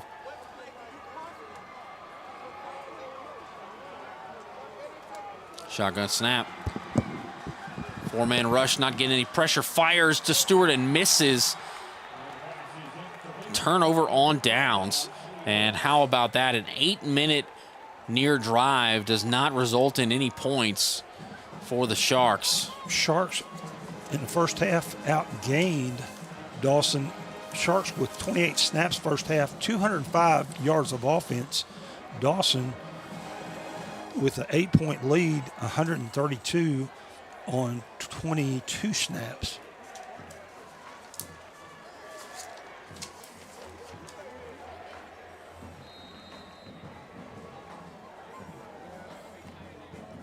So first down and 10 for Dawson at the 32.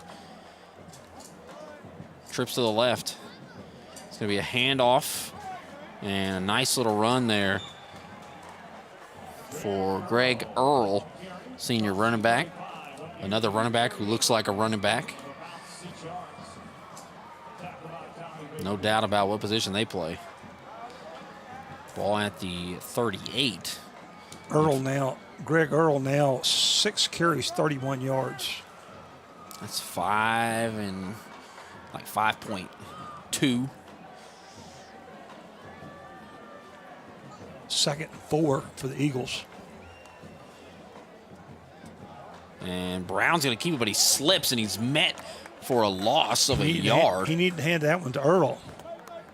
Yeah, Earl would have had a gain, and Brown slipped and lost his footing a bit and got drilled. A big shot there from Tommy Baker. It's going to be 3rd and 5, and a little slip there, and without a positive play here, we might see a punt from Dawson. We'll see if Shadow Creek can get their defense off the field. Just like that, already 9 minutes off the clock here in the 3rd quarter, and not a whole lot has happened besides a couple of first downs. Empty formation here on 3rd and 5. Brown trying to get the defense to jump, and now they'll turn and look for signal. Play clock still not working. Shotgun snap, looking to pass, has a man wide open, and he drops it. Unbelievable hit. Josiah McFarland in stride, and he just didn't hang on. He probably would have had a touchdown. He would have been gone. McFarland will now limp his way off the field, and Abella in punt formation. Chris Stewart is back there. My assumption is Adai is still trying to stretch out his leg. I don't see him. Looks like 2, not 3 back there. Looks like Stewart's at the 30-yard line. Abella has his feet, and a high snap over Abella's head. Abella barely gets the punt off, and no shot at a return here as it hits a Dawson player and is down at the 45-yard line. It hit a Dawson player right in the back. 18-yard punt. Abella, presence of mind to pick it up and kick it out. Got lucky there. That was a really high snap. And Shadow Creek already in good field position, just 5 yards away from midfield. With 10 minutes nearly off the clock here in the 3rd quarter.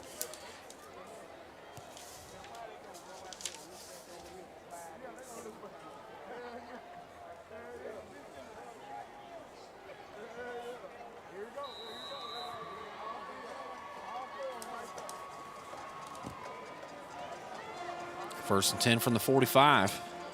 Coleman looking to pass, has Stewart in stride. Stewart breaks the tackle. Stewart is G-O-N-E, gone into the end zone. And Shadow Creek can tie it with a 2-point conversion, a 55-yard strike to Chris Stewart, one of the best receivers in the state, and you're not catching him from behind. Evan, what does speed do for you? It kills. That's exactly what it did on that play. Chris Stewart, I thought there was a chance you were going to get him from behind as he took that route to the pylon, but we'll see Shadow Creek go for 2 to try and tie the ball game. Missed 2 extra points on their first 2 touchdowns. Still trying to get lined up correctly. The play clock has been off on our viewing end this entire second half, and we're still trying to get things figured out. Shadow Creek will get it from the 3-yard line on the left hash. Move it to the left hash. Tavis Coleman is there. Coleman is going to roll right, looking for somebody. He's got a man wide open, fires to the back of the end zone, and they make the catch. It's going to be Aiden Starling There was another Shark, Chris Stewart, it looks like, who was wide open on the right side, but Coleman was staring down Starling. If you look at this play to Chris Stewart, a 55-yard touchdown, broke out of a jersey tackle and wasn't even running full speed. Look, he's just jogging. Yeah. He's not even running hard. And he still outran everybody. He almost got the ball punched out there. Right at the goal line. From Bryson Flynn, but couldn't get him. It's 20-20 here in the third quarter. We'll be right back on the Alvin Sports Network and Legacy Sports Network. Maybe you're like them, with strains and sniffles. That's why Houston Methodist has primary care near you, with a network of specialists and same-day clinics to keep you healthy. That's the difference between practicing medicine and leading it for you. Houston Methodist, leading medicine.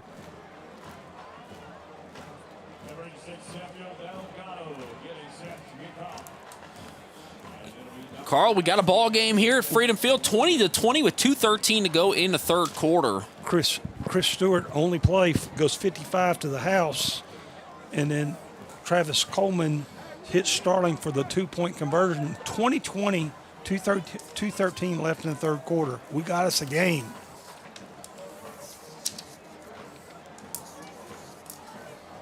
See a kickoff coming here from Samuel Delgado. Kick it deep. It's going to be fielded on a bounce at the 11-yard line and cut down. It looks like that was Jaden Williams, the receiver. Return for 12 yards to the 24-yard line.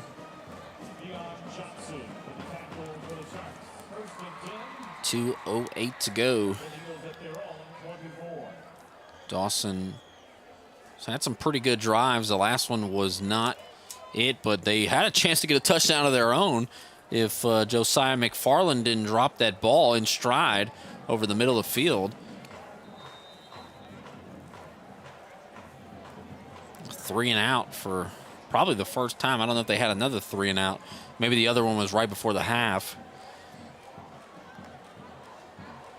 Hand off to Earl. No, he throws it, and it's going to hit Corey Brown and pop out of the hands. Like Brown got drilled by Carter Stewart.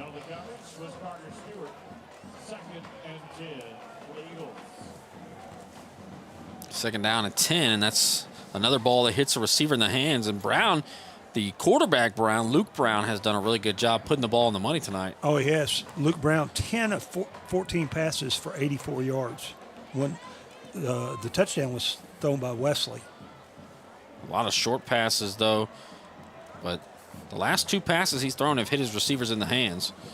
Just not caught. Second and 10. Step up, and he's going to evade a sack and go down after a gain of a couple. 3rd and 8.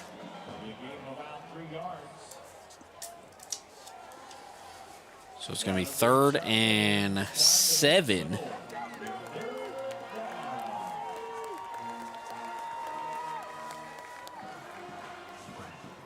Shadow Creek's defense more inspired here in the third quarter.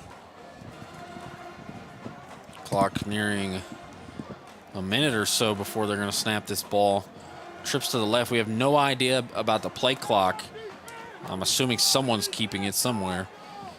And this is going to be a kind of an end around to Corey Brown, who's a dangerous weapon, and he gets out of bounds, and a flag flies on a late hit. Wow. My guess would be on Evan Moorhead. He was right near the line to gain when he went out. After the play, personal foul, late hit out of bounds, defense number 9, 15 yards from the end of the run, automatic first down. Wow. Automatic first down and 15 yards. It's going to help Dawson out quite a bit here.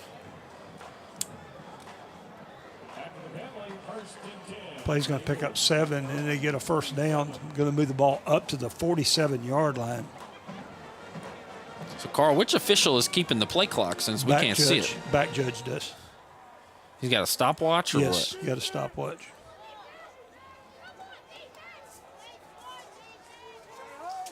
Our officiating expert, Carl Thies, and it's going to be a handoff to Early. Early met pretty quickly, but he keeps his legs churning up to around midfield. Far from an expert on that. And a Shark player comes out of there with the ball. It's Jerome Bell, one of the best linebackers in the area. Looks like they'll say Dawson still has possession at the 49, but Bell came running out of there with the football. Second down and 8. We might see one more play here in the third quarter. It's kind of all Shadow Creek in this third quarter.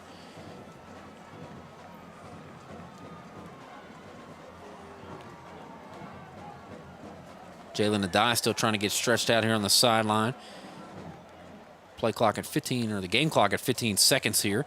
And it's going to be a handoff up the middle and a nice run for Early. It's going to be 3rd and 2, but we'll probably have to wait till the start of the fourth quarter to see that third down play. 8 points in this third quarter belong to Shadow Creek. That's it. 20-20 the score after 3 quarters. We'll see the fourth quarter here in just a moment here on the Alvin Sports Network and Legacy Sports Network. You've got a lot to manage. Houston Methodist has a lot to offer. Convenient primary care, personalized orthopedics, and the latest cancer treatments in one manageable system.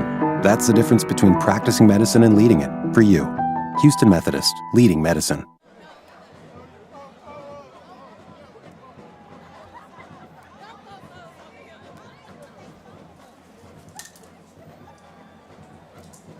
$12 minutes left on the clock here. Start of the fourth quarter about to get underway. It is 20-20, Shadow Creek and Dawson. A couple of schools located in Pearland, but obviously Shadow Creek and Alvin ISD entity. And after the Earl pickup, it's going to set up a third just over 2 yards.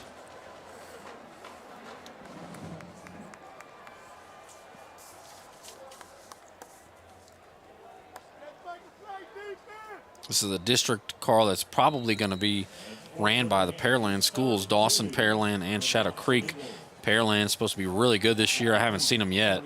Yeah, I haven't either. It's going to be 3rd and 2, and they'll line up in a real heavy formation. Brown saying something to his offensive lineman. And now it's going to be a toss left side and plenty of room to run. A first down easily there as Corey Brown gets tackled at the 38. A gain of 7, and they only needed 2. Jumbo package, heavy set. Corey Brown takes the toss, gets first down yardage down to the 38-yard line.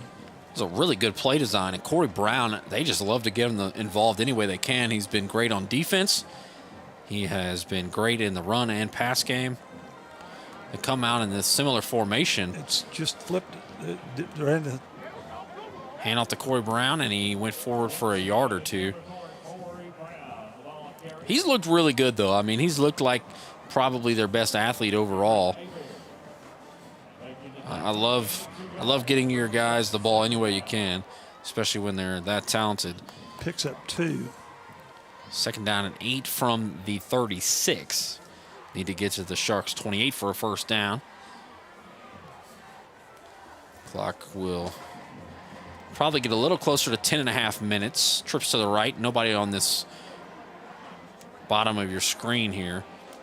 And handoff to Early, and he's just wrapped up in an ankle tackle. Of course, it's Cameron Hebert, team leader in tackles. Not the biggest guy in the world at 5'9", 175, but, man, he plays like a stout linebacker. Loses 3, 3rd and 11. Been very impressed with Cameron Hebert this season. We've seen him, 3 times now? Yeah, 3rd time. So 3rd and 11. You think Abella can make it from here? They pick up a couple yards? If he's in the building, he can make it. They pick up 5-6 yards here. I don't know. It could be a field goal opportunity. Empty formation. I think he had made 2 55-yard kicks, the first 2. Looking to pass is Brown. Oh, and he's walloped from behind. Just leveled there. Man. It's Aaron Warner, and they're going to send Abella out there, but to punt. Aaron Warner with a huge sack. And talk about a blind side of a quarterback. He didn't have a clue in the world that Warner was about to level him. Man, oh man, Chris Stewart's back to return the punt. 4th and 16. Our score still tied at 20. Bella gets the punt off, and it's probably going to be in the end zone. It does roll into the end zone. 44-yard punt in the end zone. Shadow Creek has taken a lot of time off the clock in this second half. And with a long drive and a score here, they could really be in the driver's seat after Dawson had that first half kind of in the palm of their hands. We'll see if Shadow Creek can continue to kind of do what they want offensively. Helps when you can throw it to a guy like Chris Stewart and he does the rest, but they'll probably need Jalen Adai as well, who's been trying to stretch out that leg. When Stewart was out, Jalen Adai stepped up, and when Adai went out there, Stewart stepped up. They're both on the field for this play. Adai still trying to stretch. You can see him at the bottom of your screen, just left of the scoreboard. 1st and 10 from the 20. It's going to be a handoff to Willis running left side. Willis avoids a couple of tacklers, and he jukes right into a tackler, but he gets a 9-yard gain. Oh, and the ball pops out. Is this going to be... They're calling it dead. They say it's going to be dead ball, but it was Caden Exum who came flying out of there with the ball. Dawson is irate. I didn't see any of the officials. Typically on a fumble, they're going to throw the beanbags. I didn't see any beanbags thrown. I did see the official that signaled was patting the turf like his knee was down. They say it's Dawson ball. Tristan Willis, one of the best backs around, coughs it up there.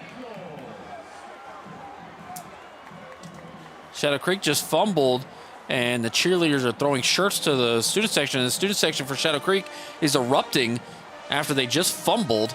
And they're throwing them back. Looks excited for what? I don't know. I mean, not a point to be excited if you're a Shadow Creek fan, but anyway, it's 20-20 with 8:50 to go, and Dawson has been given a really good opportunity here. Already just 9 yards away from the red zone. I don't think the cheerleaders in the student section knew the gravity of the situation there. But yeah, they were throwing, and the crowd was throwing it back. So 1st and 10. Man, what a big play that was. Eagles starting at the 29-yard line. Brown's going to hand off to Early. Early made a man miss. A really nice move. Early with a stiff arm and pushed out of bounds at about the 18. Nice run. Picks up 11 yards. 10th first down for the Eagles. He stiff-armed Sherrard, and Sherrard chased him out of bounds before he took a big shot from Tommy Baker. Earl now with 11 carries for 53 yards. Trips to the right. And it's going to be a handoff to Earl up the middle. Earl breaks a tackle and keeps his legs moving up to the 13. A gain of 5 for Earl. Dawson really in a good position here after having to punt a moment ago.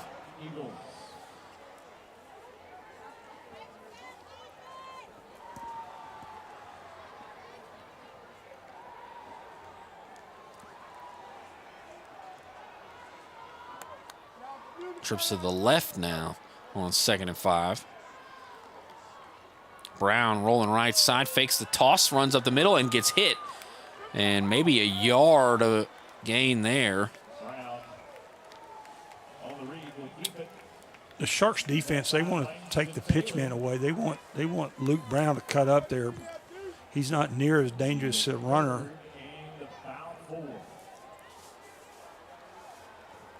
Brown and Earl were, I think they had the same amount of yards coming in. But if I'm not mistaken, Brown ran it quite a bit. Ground game really wasn't their specialty on paper. It was the passing game. And this time they're going to go right side and not a lot doing. A fumbled snap, apparently. It's going to be 4th and 4. And it looks like they will send out the field goal kicker, Abella, to try to take the lead. And this is kind of best case scenario if you're Shadow Creek. Giving it over the 29, they only get 17 yards and have to settle for a field goal. That gives you a chance to go down and win it with a touchdown. Let's set the ball on the 19-yard line. It's going to be a 29-yard field goal from the right hash. Should be easy for Abella. See if Shadow Creek can try to block it, perhaps. They are ready for a fake. So maybe not a block, as it is blocked. Man! You called that one. Unbelievable. Shadow Creek denies Abella and the Eagles. They had 3 or 4 guys off the line, so you thought, okay, maybe they're not going to block it. Right. They were ready for a fake and still getting pressure off the right side, as that was Evan Moorhead, I believe, who got a finger on it, and I think Tommy Baker or Cameron Abear came away with it under that scrum, and we have seen a wild fourth quarter already. With 6.5 minutes to go, it's still 20-20.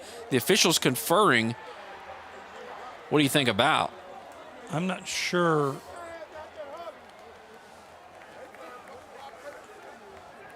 So it's Shadow Creek ball. Spotted at the 16-yard line, and what a turn of events for the Sharks. If they can march down the field and score, they can win the ball game if they don't leave too much time for Dawson. 6:33 left in the contest. They had an 8-minute drive earlier. This time they handed off to what looks like Pace, who made a couple of guys miss, but there is a flag.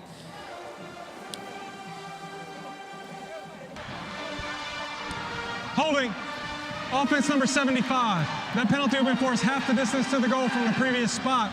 Replay first down. Senior offensive lineman Chaz Oliver, 6'4", 295 with the hold there.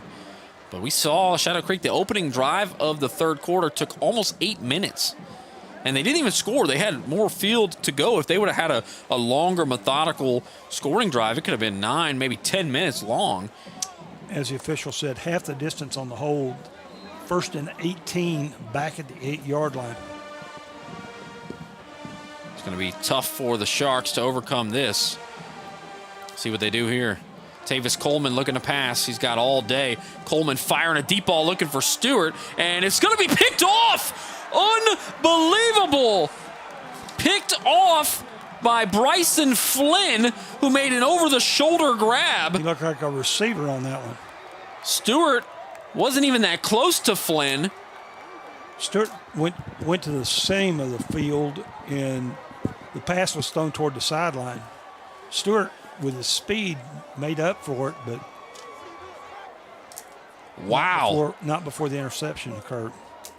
Back-to-back turnovers on 2 real plays from scrimmage for Shadow Creek after a blocked field goal put him in the driver's seat. We're seeing everything here at Freaky Freedom Field. Every Friday night we see something we haven't seen before. And a really wild last couple of plays. They hand off to Earl, who stumbles his way up to the 39, maybe the 40. Gain of 5.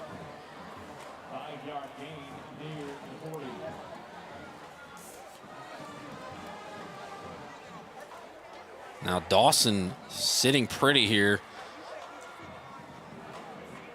Clock rolls towards 5.5 minutes left in the fourth quarter. I think Dawson wants to take a big portion of this clock. They don't want to leave Shadow Creek time to answer.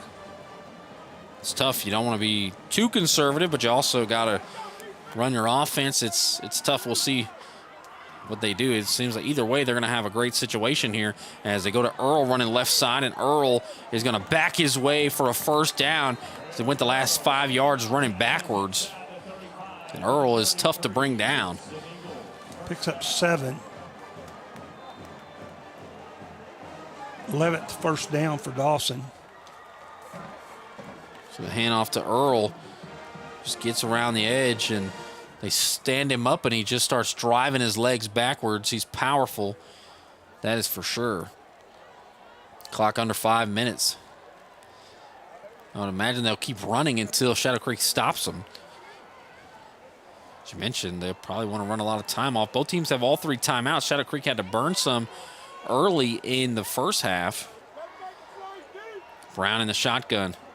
Gets the snap, hands off to Early, right up the middle, and a big hole. Early down to the 16, and the ball pops out.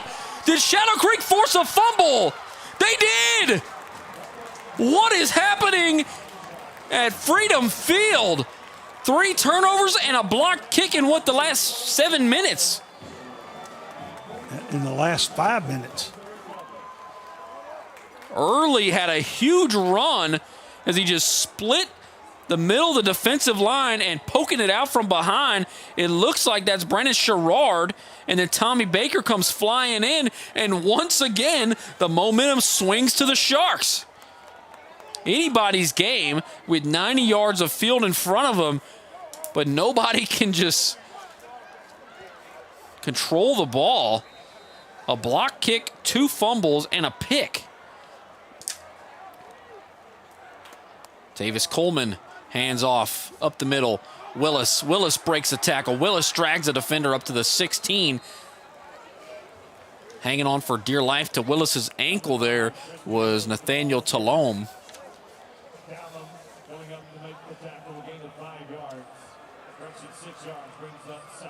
Second and 4, and Willis comes off. Jossier Pace is back there.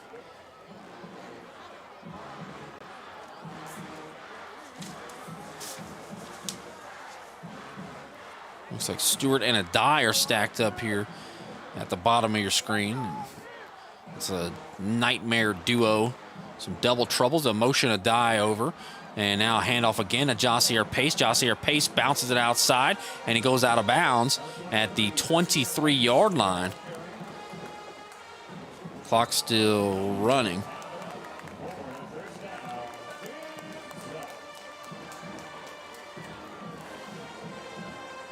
Gain of 7 there for Jossier Pace.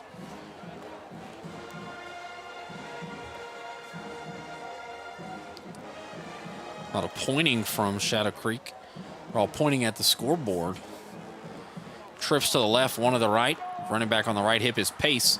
And Coleman hands off to Pace going left side.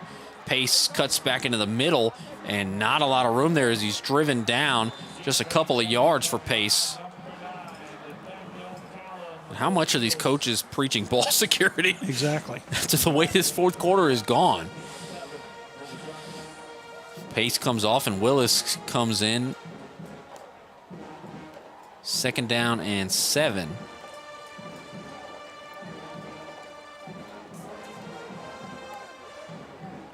Shadow Creek taking a lot of time. They do have 3 timeouts. There's also a lot of field in front of them.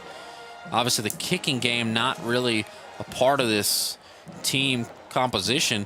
A little touch pass there going right side and down to the 32, a couple of yards shy of a first down. And I don't know if we'll see another play before the 2-minute timeout.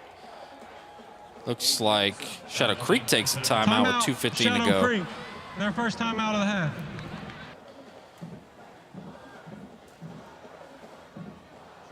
$2:15 to go. It is 20-20. We'll be right back on the Alvin Sports Network and Legacy Sports Network. Real training for real people. That's Alvin Community College. Our hands-on programs prepare you for high-value careers so you can forge your own path. Start your journey with ACC and step into your future today.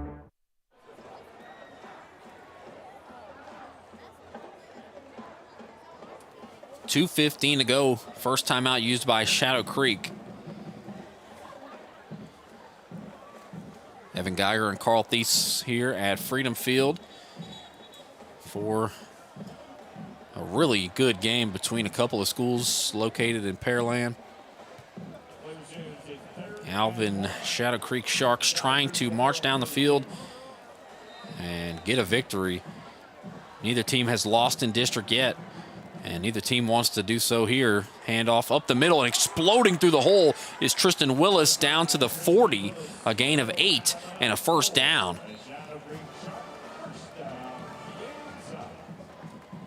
They'll probably let it go to the 2-minute timeout here. They will indeed. This is the 2-minute timeout.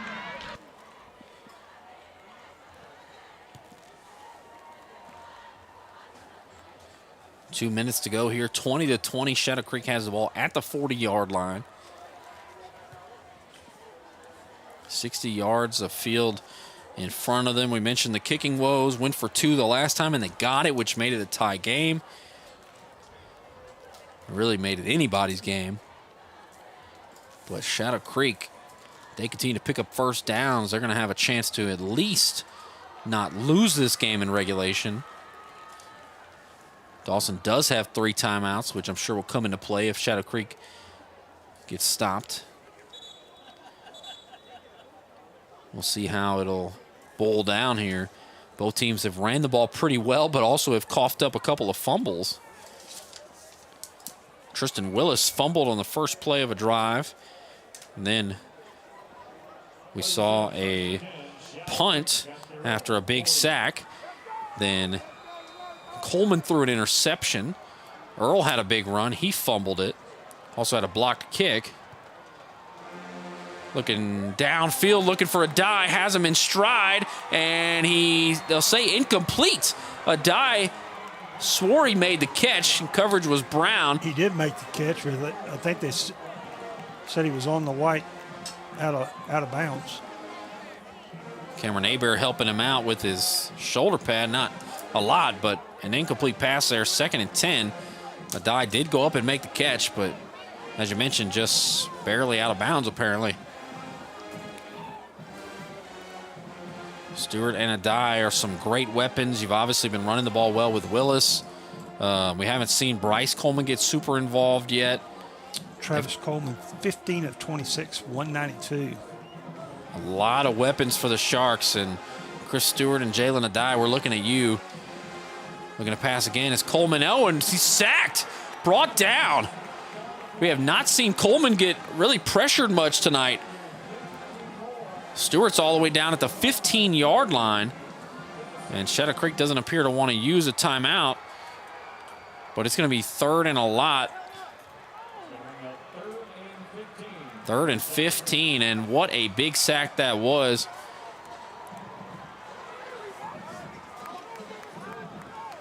Was that Jamar Curry on the sack? Shadow Creek going to have to hurry up. A lot of time has wasted off the clock. And it looks like a timeout's called by Dawson with 1 minute and 8 seconds to go. Their first charge timeout of the half. So this is a really big play. If they're going to take that timeout, they needed to take it 10 seconds ago. Neither team called a timeout. Thought maybe Shadow Creek was just trying to really make sure they didn't give Dawson any time. And then Dawson, as the time continued to tick off the clock, they finally called it with 1 minute 8 to go. At least like 10 seconds run off that if they're going to take a timeout, you take it quick. Obviously not sure what's going to happen. We can't predict the future, but, I mean, this game could have those 2 words that start with O and T written all over it. What about free football? Ain't anybody hates free football. Free football at Freaky Freedom Field. That's alliteration for all the English teachers out there. All the English teachers left this first half. Oh, brother. 3rd and 15 from the 35-yard line. Need to get to midfield for a first down and to get in the enemy territory. Coleman looking to pass. Oh, he's got pressure immediately to drop it off to Stewart. Stewart with a spin move. Stewart up the middle of the field. Stewart has some blockers, and he's cut down at about the 43. So we'll see if Shadow Creek goes for it or decides to punt or what. Obviously, they're already nearly in a Bella range. So if you do go for it and don't get it, it's going to be tough. But Dawson calls timeout, which will give Shadow Creek time to figure out what they want to do. 4th and 6. What do you do here, Carl? I think you punt the ball. Baker has not been punting very far. Dawson will have a timeout. Plus, Abella has really good range. We both think he can hit from 50, which would be they just need to get to the 33-yard line. So if you're Dawson and they go for this, maybe an incomplete pass, you only need 11 yards, maybe a little more to feel comfortable with an Abella field goal. Obviously, the last one was blocked, but his kicks from 42 and 43 were well in there. I think both of them are over 55. Even if Shadow Creek picks up a first down here, they have no kicking game to speak of. So what are they going to do? I mean, it's touchdown or bust for Shadow Creek. And there's not a lot of time left. Looks like Tommy Baker is going to punt. Going back to return is Corey Brown, and he is dangerous. I think Shadow Creek was a little conservative on that drive.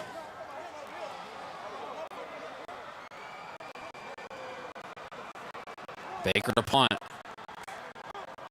Punt is away, and a little bit better punt from Baker.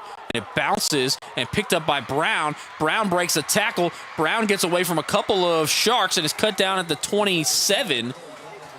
40 seconds on the clock, and Dawson has one timeout, and they probably need to get to the 33 of Shadow Creek. So they're going to need a couple of big plays, maybe get out of bounds, maybe spike the ball. They only have the one timeout. Dawson has not been afraid to sling the ball around. We'll see how Shadow Creek's defense fares against that. That was kind of the offense that gave them the most trouble in the first half, was spreading everybody out and just firing it all over the place. Brown's got all his guys out there. The only one notably absent is Josiah McFarland, who was a frequent target of Brown. Yeah, McFarland had 3 catches. Brown's got 3 catches. Go to a screen there to Jaden Williams. Williams is going to go out of bounds. Oh, he took a huge shot. How about Carter Stewart leveling Jaden Williams again? We saw that earlier. And the clock stops, or it's still running. I thought the clock would have stopped there. Didn't he go out of bounds? He called his forward progress stop at the 33, picks up 6. Not a lot of time left. Looking to pass is Brown. Brown dumps it off to Williams. Williams out of bounds again and takes a shot from Sherrard. 9 seconds left. So the clock did not stop. Ball's at the 48. If they can pick up about 17 yards here and call timeout, you have a chance at a field goal for Abella, and it would be an amazing kick if Abella could make a 50-plus yarder to win the game. 20-20. Ball at the 48 of Dawson, 2 yards away from midfield. 9 seconds left, one timeout. A lot of time went off the clock on the first completion to Williams. Trips to the left, 2 to the right. And a timeout called by Shadow Creek. Timeout, Shadow Creek. Shadow Their Creek second timeout of the half. trying to make sure their defense is ready. And both teams have one timeout left.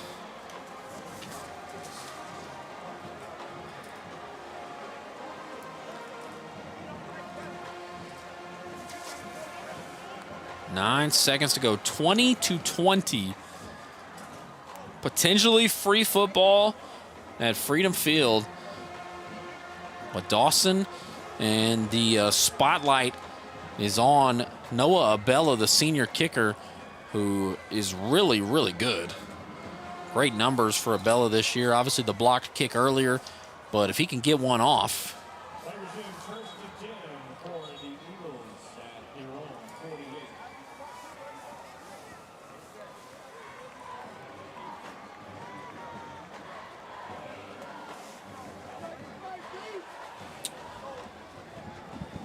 So how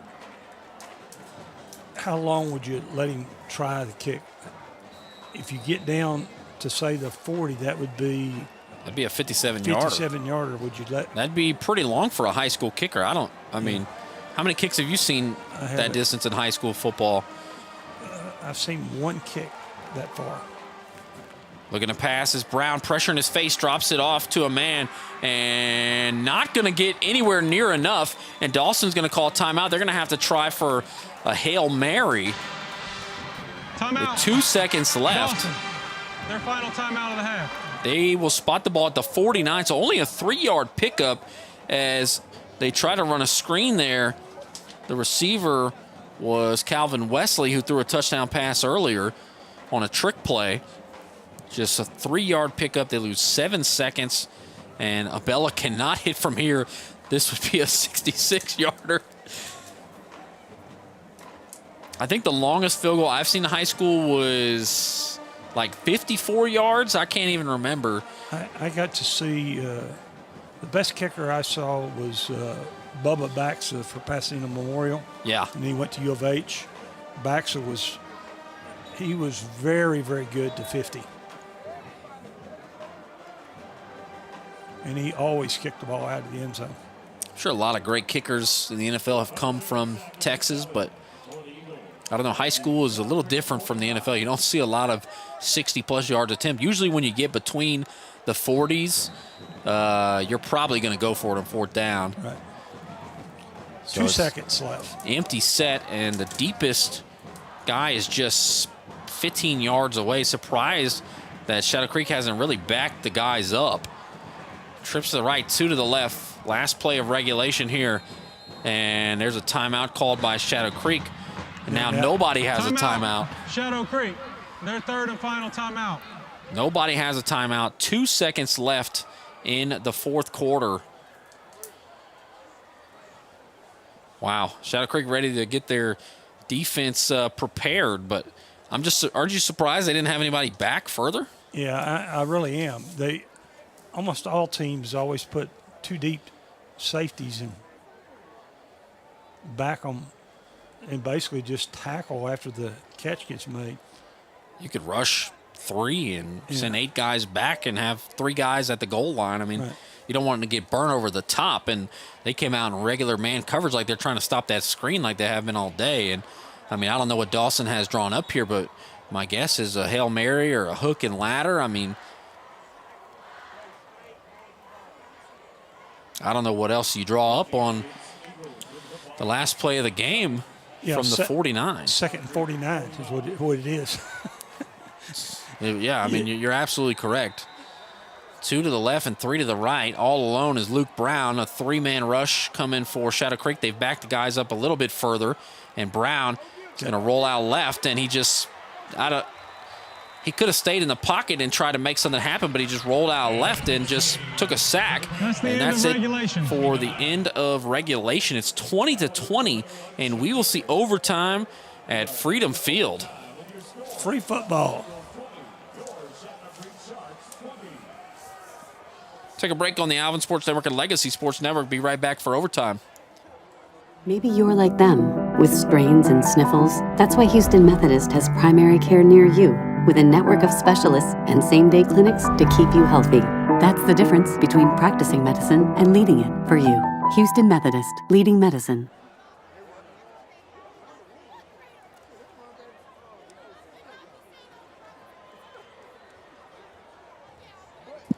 Start of overtime here. Carl, tell us how overtime is going to work. In Texas, we do NCAA rules, and NCAA rules, it's going to be both teams have opportunities from 25-yard line. We're going to have a flip here, and conventional wisdom is you want to be second. So if you win the toss, you want to go defense first, and then that way you have to figure out what the outcome is. You know, if you stop them on defense, kick a field goal and go home. Unless you're Shadow Creek. Then you got to score a touchdown. You got to score a touchdown. And then is it, the 3rd overtime? If we got there, do you do a 2-point conversion? It starts the 2nd overtime, you have to go to 2 every time. And then the 3rd overtime, it's 2-point plays.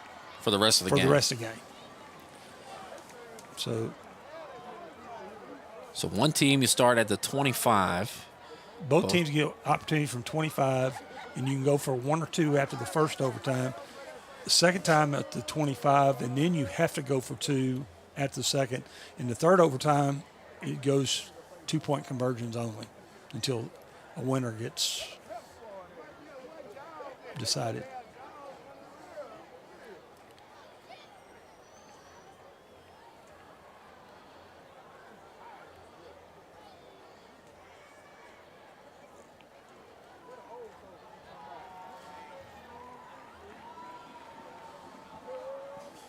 Both coaches out at midfield, still talking to the officiating crew. Shadow Creek has won the toss and elected to play defense first. We will play at the south end of the field. So we will go to the right side of your screen, south end of the field. So both teams will go in the first overtime on the south, then they'll come back to this side. If there's a second overtime. If there's a second overtime, and then Dawson will get to go second. So in the second, they'll get to go defense second. I think Dawson has a big advantage here because they have a kicker that can hit from anywhere. Right. I mean, even if you take a 10-yard sack from the 25, he's still probably in range. And then Shadow Creek, they don't have any sort of trust in their kickers to make field goals. 2 missed extra points here were really the difference in the game. You make both of those extra points and you're up 21-20. Exactly.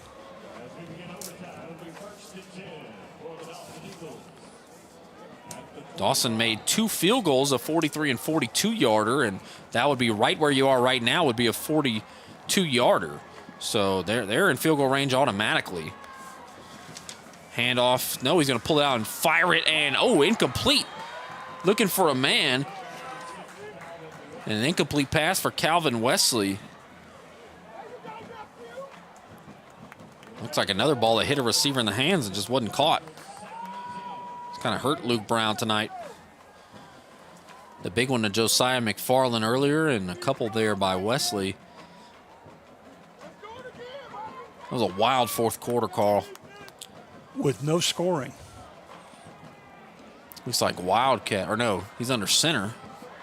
Tight formation. They go to Brown. They do the trick play again. This time they're all over it. Now he's going to take off and run and cut down at the 16-yard line. It's going to be a gain of 9. It'll be 3rd and 1. They were all over it. They bottled up the tight end in the end zone, but still a 9-yard pickup.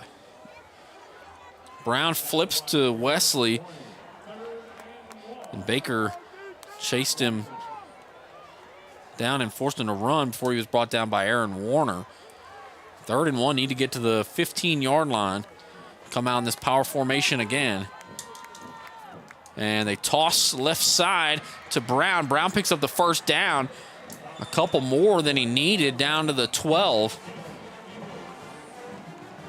And another first down. 13th first down for Dawson.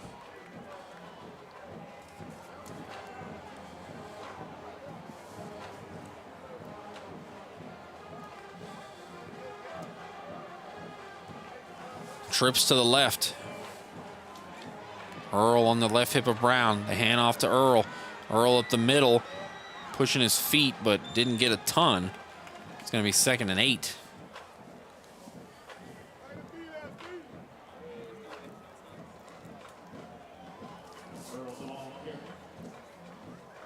Earl now 90 yards on 16 carries. That's what, 5 yards a carry, something like that. You know, coming in 7.5 yards carry.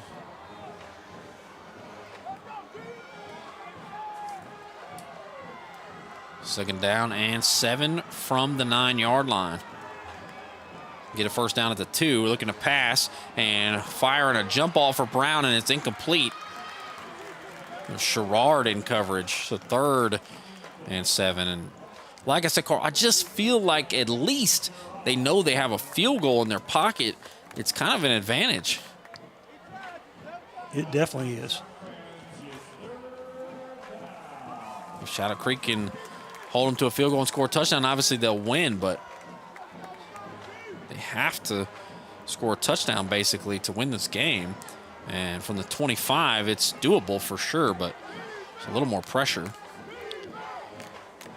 3rd and 7 from the 9-yard line. And they'll go empty. Trips to the right, 2 to the left. We've already seen a couple of plays a couple of times. We'll see what they go to here. And this time they're going to look over the middle. Oh, and he's drilled, but the pass is caught and tackled at the 1, maybe the 2. Going to get a first down. Who made the catch there? Was that Josiah McFarland getting tackled down at the 1-yard line as Luke Brown took a major shot. Look at the hit he takes here. And Josiah no, that was Calvin Wesley getting tackled at the 1, and this is really a good situation for Dawson. Picks up 9 yards to the 1-yard line. First and goal from the 1. They hand off to Brown going left side. Brown is in for a touchdown. Corey Brown makes it 26-20 Dawson. We'll see if they go for the extra point. I'm sure they will. If you're Shadow Creek and you score a touchdown, do you go for 2? I don't think so. Missed the 2 extra points they tried. We'll see Abella to kick the extra point and try to make it 27-20.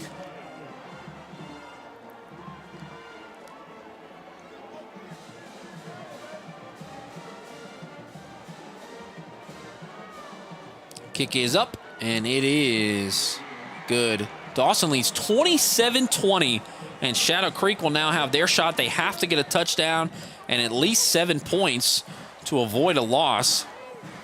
So they have to make the extra point if they score a touchdown or go for 2 and convert, or they will lose.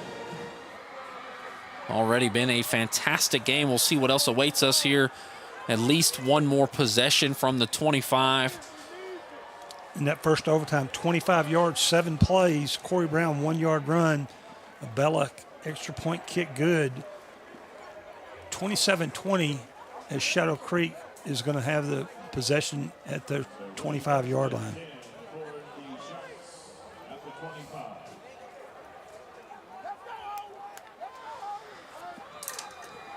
Coleman and Willis to begin overtime here for the Sharks offense.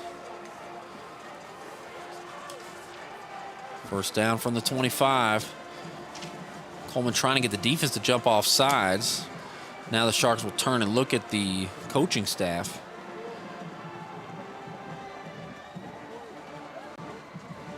And a handoff going right side, and Willis only gains a couple.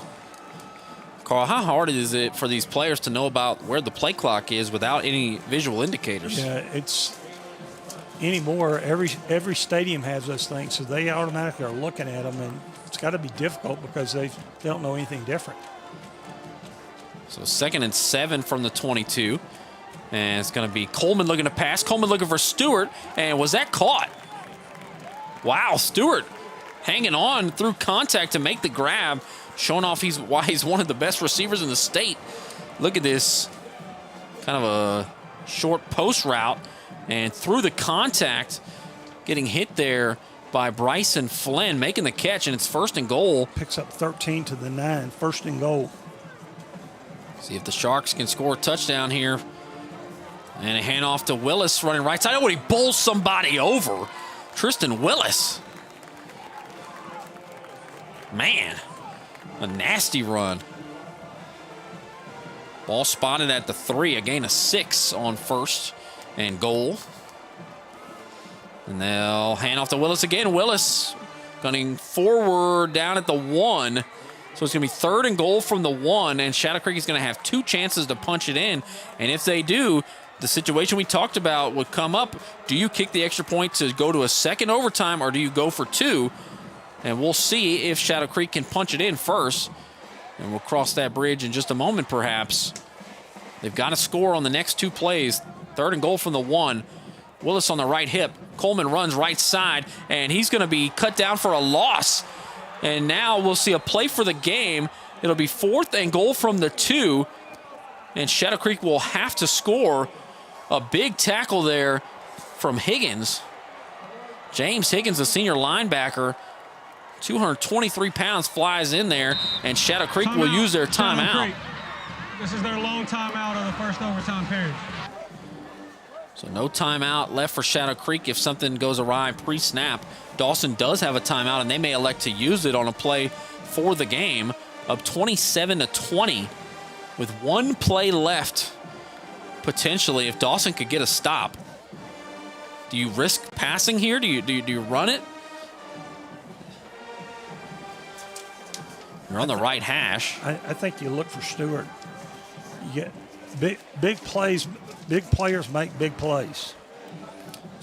Chris Stewart now 8 catches for 137 yards, 1 touchdown.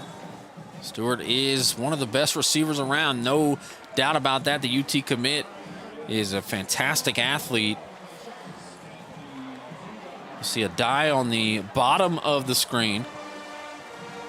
Stewart will head up to the top left of the screen, and they're all really far away on 4th and goal from the 2, a play for the game. Coleman in the shotgun. They're going to hand off to Willis, and Willis in! Interesting play call, but it works out brilliantly for the Sharks. It's 27-26, and do they go for 2, or do they kick the extra point? We are going to see. I think they're going to go for 2. They're going for, no, they're going to send the kicking unit out there. And it's going to be, is that 83 or 82? I think it's 82. See Willis with a touchdown and give them a chance. And one way or another, there is a kicker out there to try to kick an extra point to tie the game. The kick is up, and the kick is good. They made one. It's 27-27, second overtime coming up.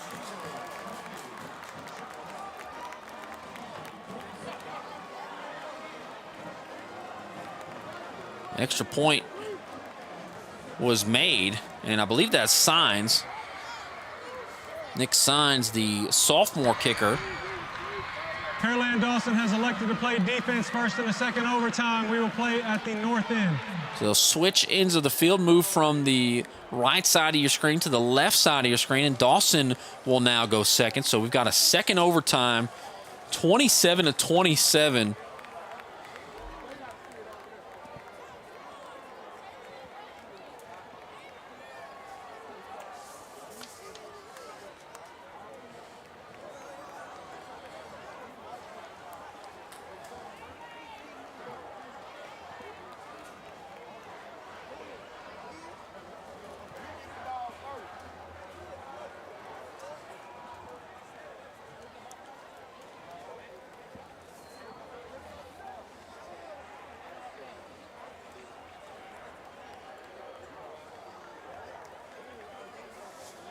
So Shadow Creek right back out there on offense.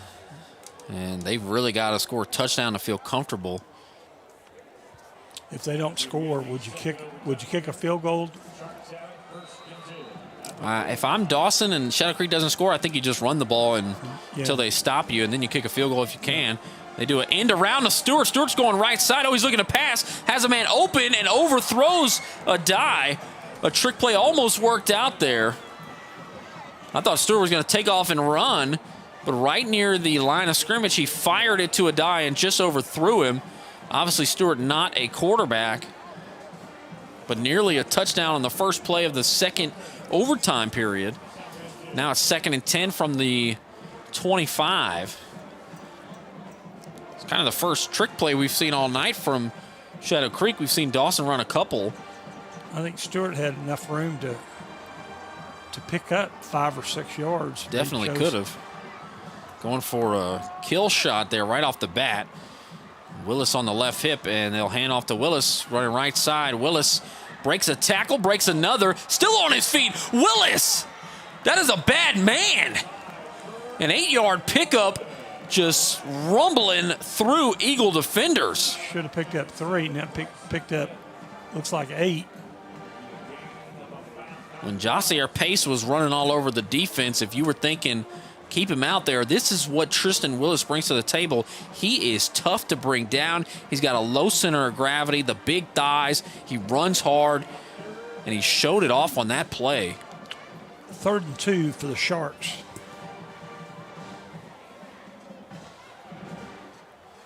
Clearly 4 down territory for the Sharks from the 17. 2 plays, 2 shots at 2 yards. Coleman looking to pass. Coleman's got time. Coleman takes off and run. Oh, he's going to pick it up easy. Coleman tripped up down to about the 12. And a first down. Picks up 5 yards. 17th first down for the Sharks. Coleman has had all day to pass. A lot of times he's sat there and delivered passes across the field, but that time he takes off and runs, and it's enough for a first down. And Shadow Creek could pick up a first down if they get to the 2.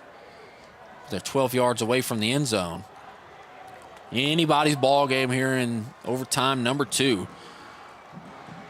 Coleman hands off to Willis. Willis running left side. Willis keeps those legs moving and picks up maybe 5.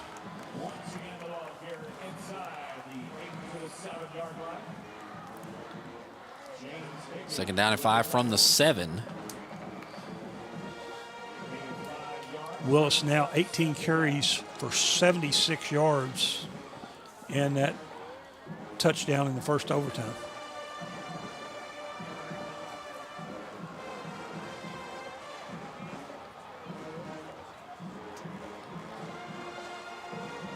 Trips to the right. Willis on the right hip of Coleman. Bryce Coleman, the tight end on the left side of the line. And they'll hand off to Willis. Willis changes directions. Willis with a nice run. A flag comes in, but Willis powers his way into the end zone. We'll see if the flag is on the Sharks. It'll wipe away the touchdown.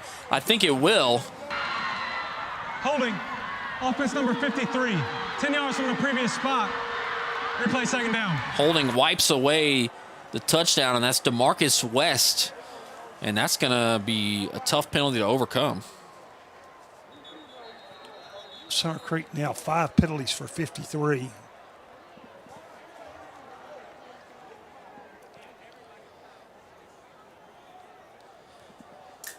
After the penalty, they'll move it back to the 17-yard line.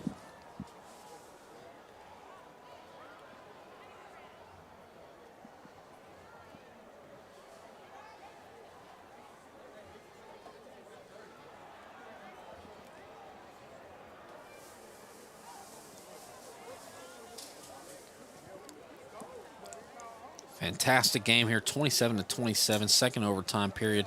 A 10-yard penalty is really going to hurt Shadow Creek. We'll see if they can overcome it. The ball will be moved back to the 17, and it'll be 2nd and 15.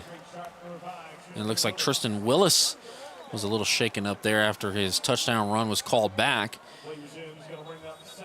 We'll see if they go to Jossier Pace on the next play.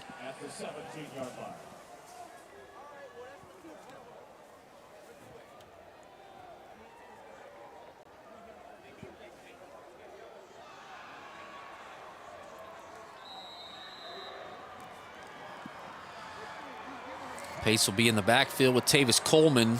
Trips to the right side. 2nd and 15. What do the Sharks do here? And looking to pass is Coleman. Coleman's got time. Coleman looking, and Coleman overthrows the receiver. The nearest person was Dylan Wilturner. And now it's 3rd and 15, and it's kind of tough. Staring you in the face, the hold was killer. Puts you behind the chains. You were right about that. We know already that Dawson could just win it if Shadow Creek doesn't score at all. Dawson could just win it with a field goal. And I agree with you that if they get the possession, I think they'll try to run it, don't take any chances, and try to get Abella a closer kick. So 3rd and 15.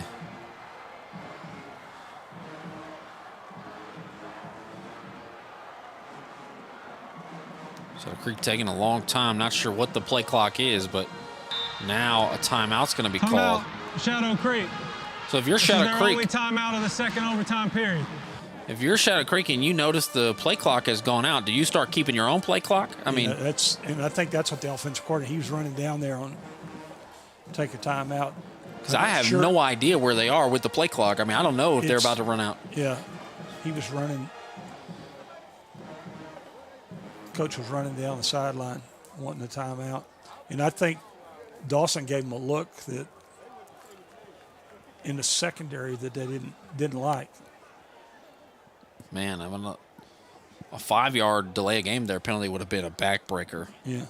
It's already 3rd and 15. They're already 2 shots at 15 yards, and the defense knows it. It's not going to be easy.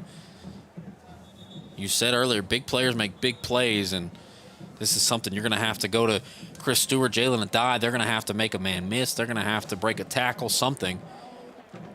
Tristan Willis is on the sideline. Jasier Pace has looked really good, but, I mean, this is Chris Stewart, Jalen Adai territory. These are your guys that have performed all year. Not sure what you draw up here, but on 3rd and 15, shotgun snap, Coleman looking to pass. Coleman fires, looking for Stewart, a jump ball, and it's deflected and knocked away by Will Turner. Was looking for Adai, and now it's 4th and 15 from the 17. It's interesting, Dawson, Will Turner's in man covering Chris Stewart. 2 great athletes. As Evan said, 4th and 15 now.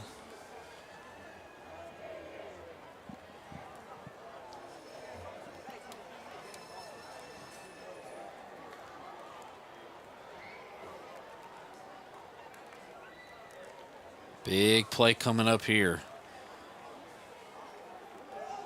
Couple of routes to the back of the end zone, not really high percentage plays. But see something on, I think Dawson will have to use a timeout. Delay of game. Offense number 4. 5-yard penalty. 4th down. Wow. We talked about the delay of games after the play clock went out. We really were worried about it. That was the first time it's happened. Dawson had a player on the Shadow Creek side if they would have snapped the ball. But I think Shadow Creek has really not been very quick about getting set. Delay game penalty backs it up to the 22. 4th and 20.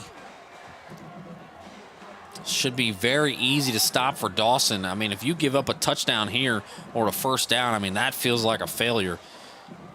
I know that's how Coach Allison is going to feel.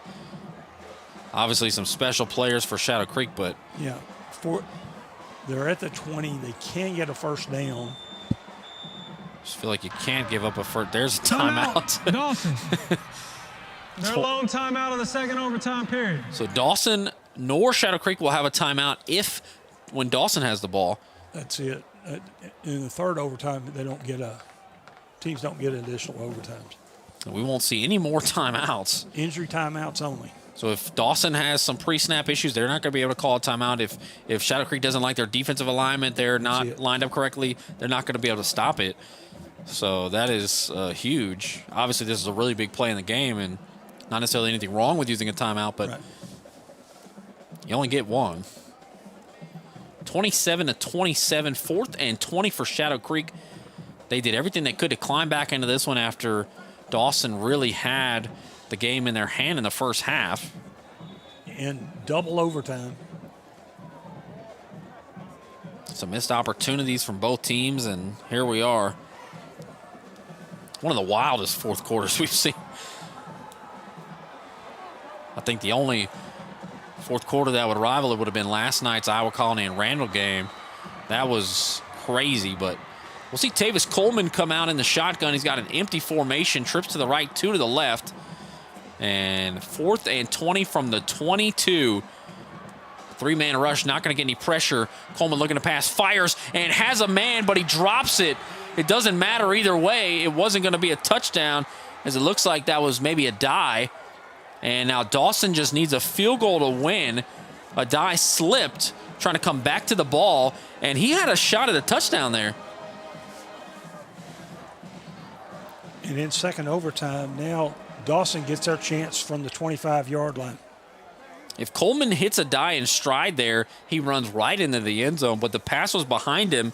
A die had to slide backwards, and even if he would have caught the ball, it would not have mattered. Dawson still would have took over the 25. So I mentioned they're already in a Bella range, thinking they're probably just going to run it 3 times. I'm sure Abella's getting warmed up over there. Doesn't appear to be kicking at the moment, but any points for Dawson wins them the game. They'll come out in this heavy formation. Shadow Creek will try to adjust, and it's going to be a quarterback keeper. Interesting. They weren't going to get very many yards with that play. Are they just trying to line it up where Abella wants it, or? It's already in the middle of the field. I never seen a quarterback sneak on 1st and 10 from the 25. I haven't seen 1st and 10 play. I don't ever see quarterback sneak.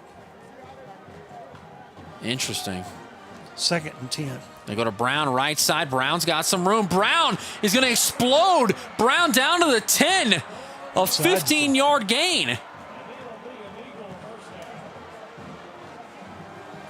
Yeah, I don't think you just send the kicker out there, but no reason to pass it or take any risks. And with 1st and goal from the 10, really a good spot for Dawson. It is 1st and goal.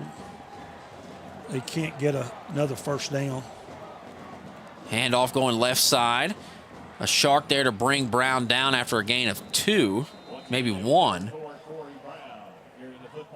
I think the interesting thing would be if it was 4th and goal from the 1 on a hash. Looks like somebody's down for Dawson. Maybe Brown, the ball carrier. Hopefully he's all right. 27-27. Dawson has the ball, and they are in the driver's seat for sure. After the defense stopped Shadow Creek on their possession here in the 2nd overtime.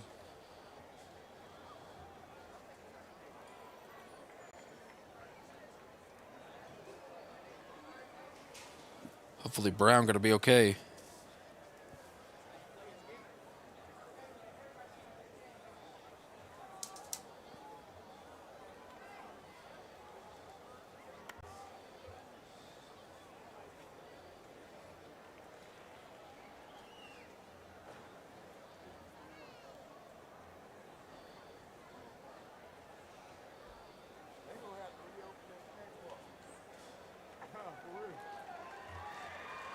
Brown gonna make his way off the field. Good to see him up.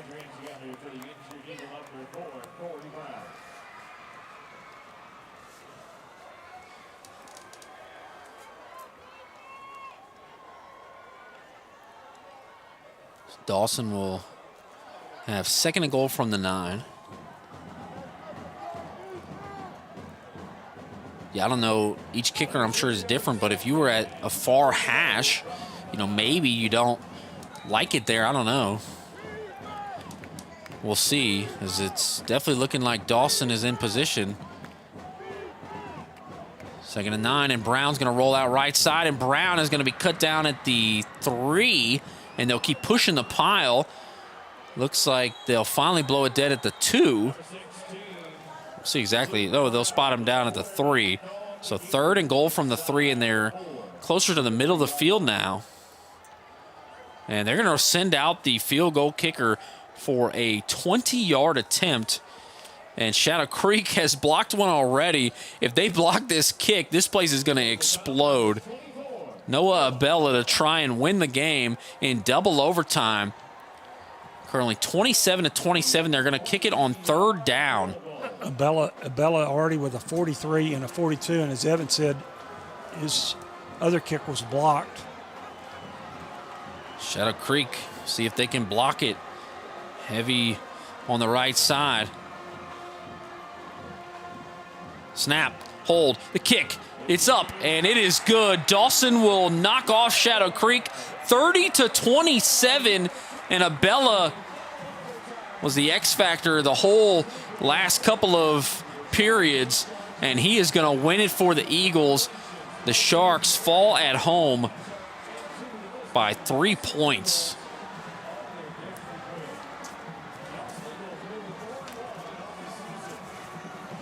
(30-27). Dawson defeats Shadow Creek in double overtime. I think these two teams are playoff teams, and this 22-6A's got sort of top heavy. Shadow Creek We saw both their losses this year against Summer Creek and Dawson, both good teams. They're both 5 or fewer point losses. Summer Creek was a winnable game. Obviously, this was a winnable game. Dawson came ready to play. They had a really good game plan. They executed it. I think they played to their best potential. I think Shadow Creek made a few mistakes and definitely could have won the game. But nonetheless, Dawson is 4-1, and they are perfect in district so far. Shadow Creek has a district loss and falls to 3-2. Any final thoughts, Carl? Oh, awesome game, and always fun work with you, Evan. Do a great job, buddy. Same to you. Same to you, Mr. Carl. 30-27, the final score here at Freedom Field. Dawson wins it by a field goal in double overtime, and it's Noah Abella, the hero. That is going to do it for Evan Geiger and Carl Thies here for Legacy Sports Network and Alvin Sports Network. Thank you so much, and have a great rest of your night.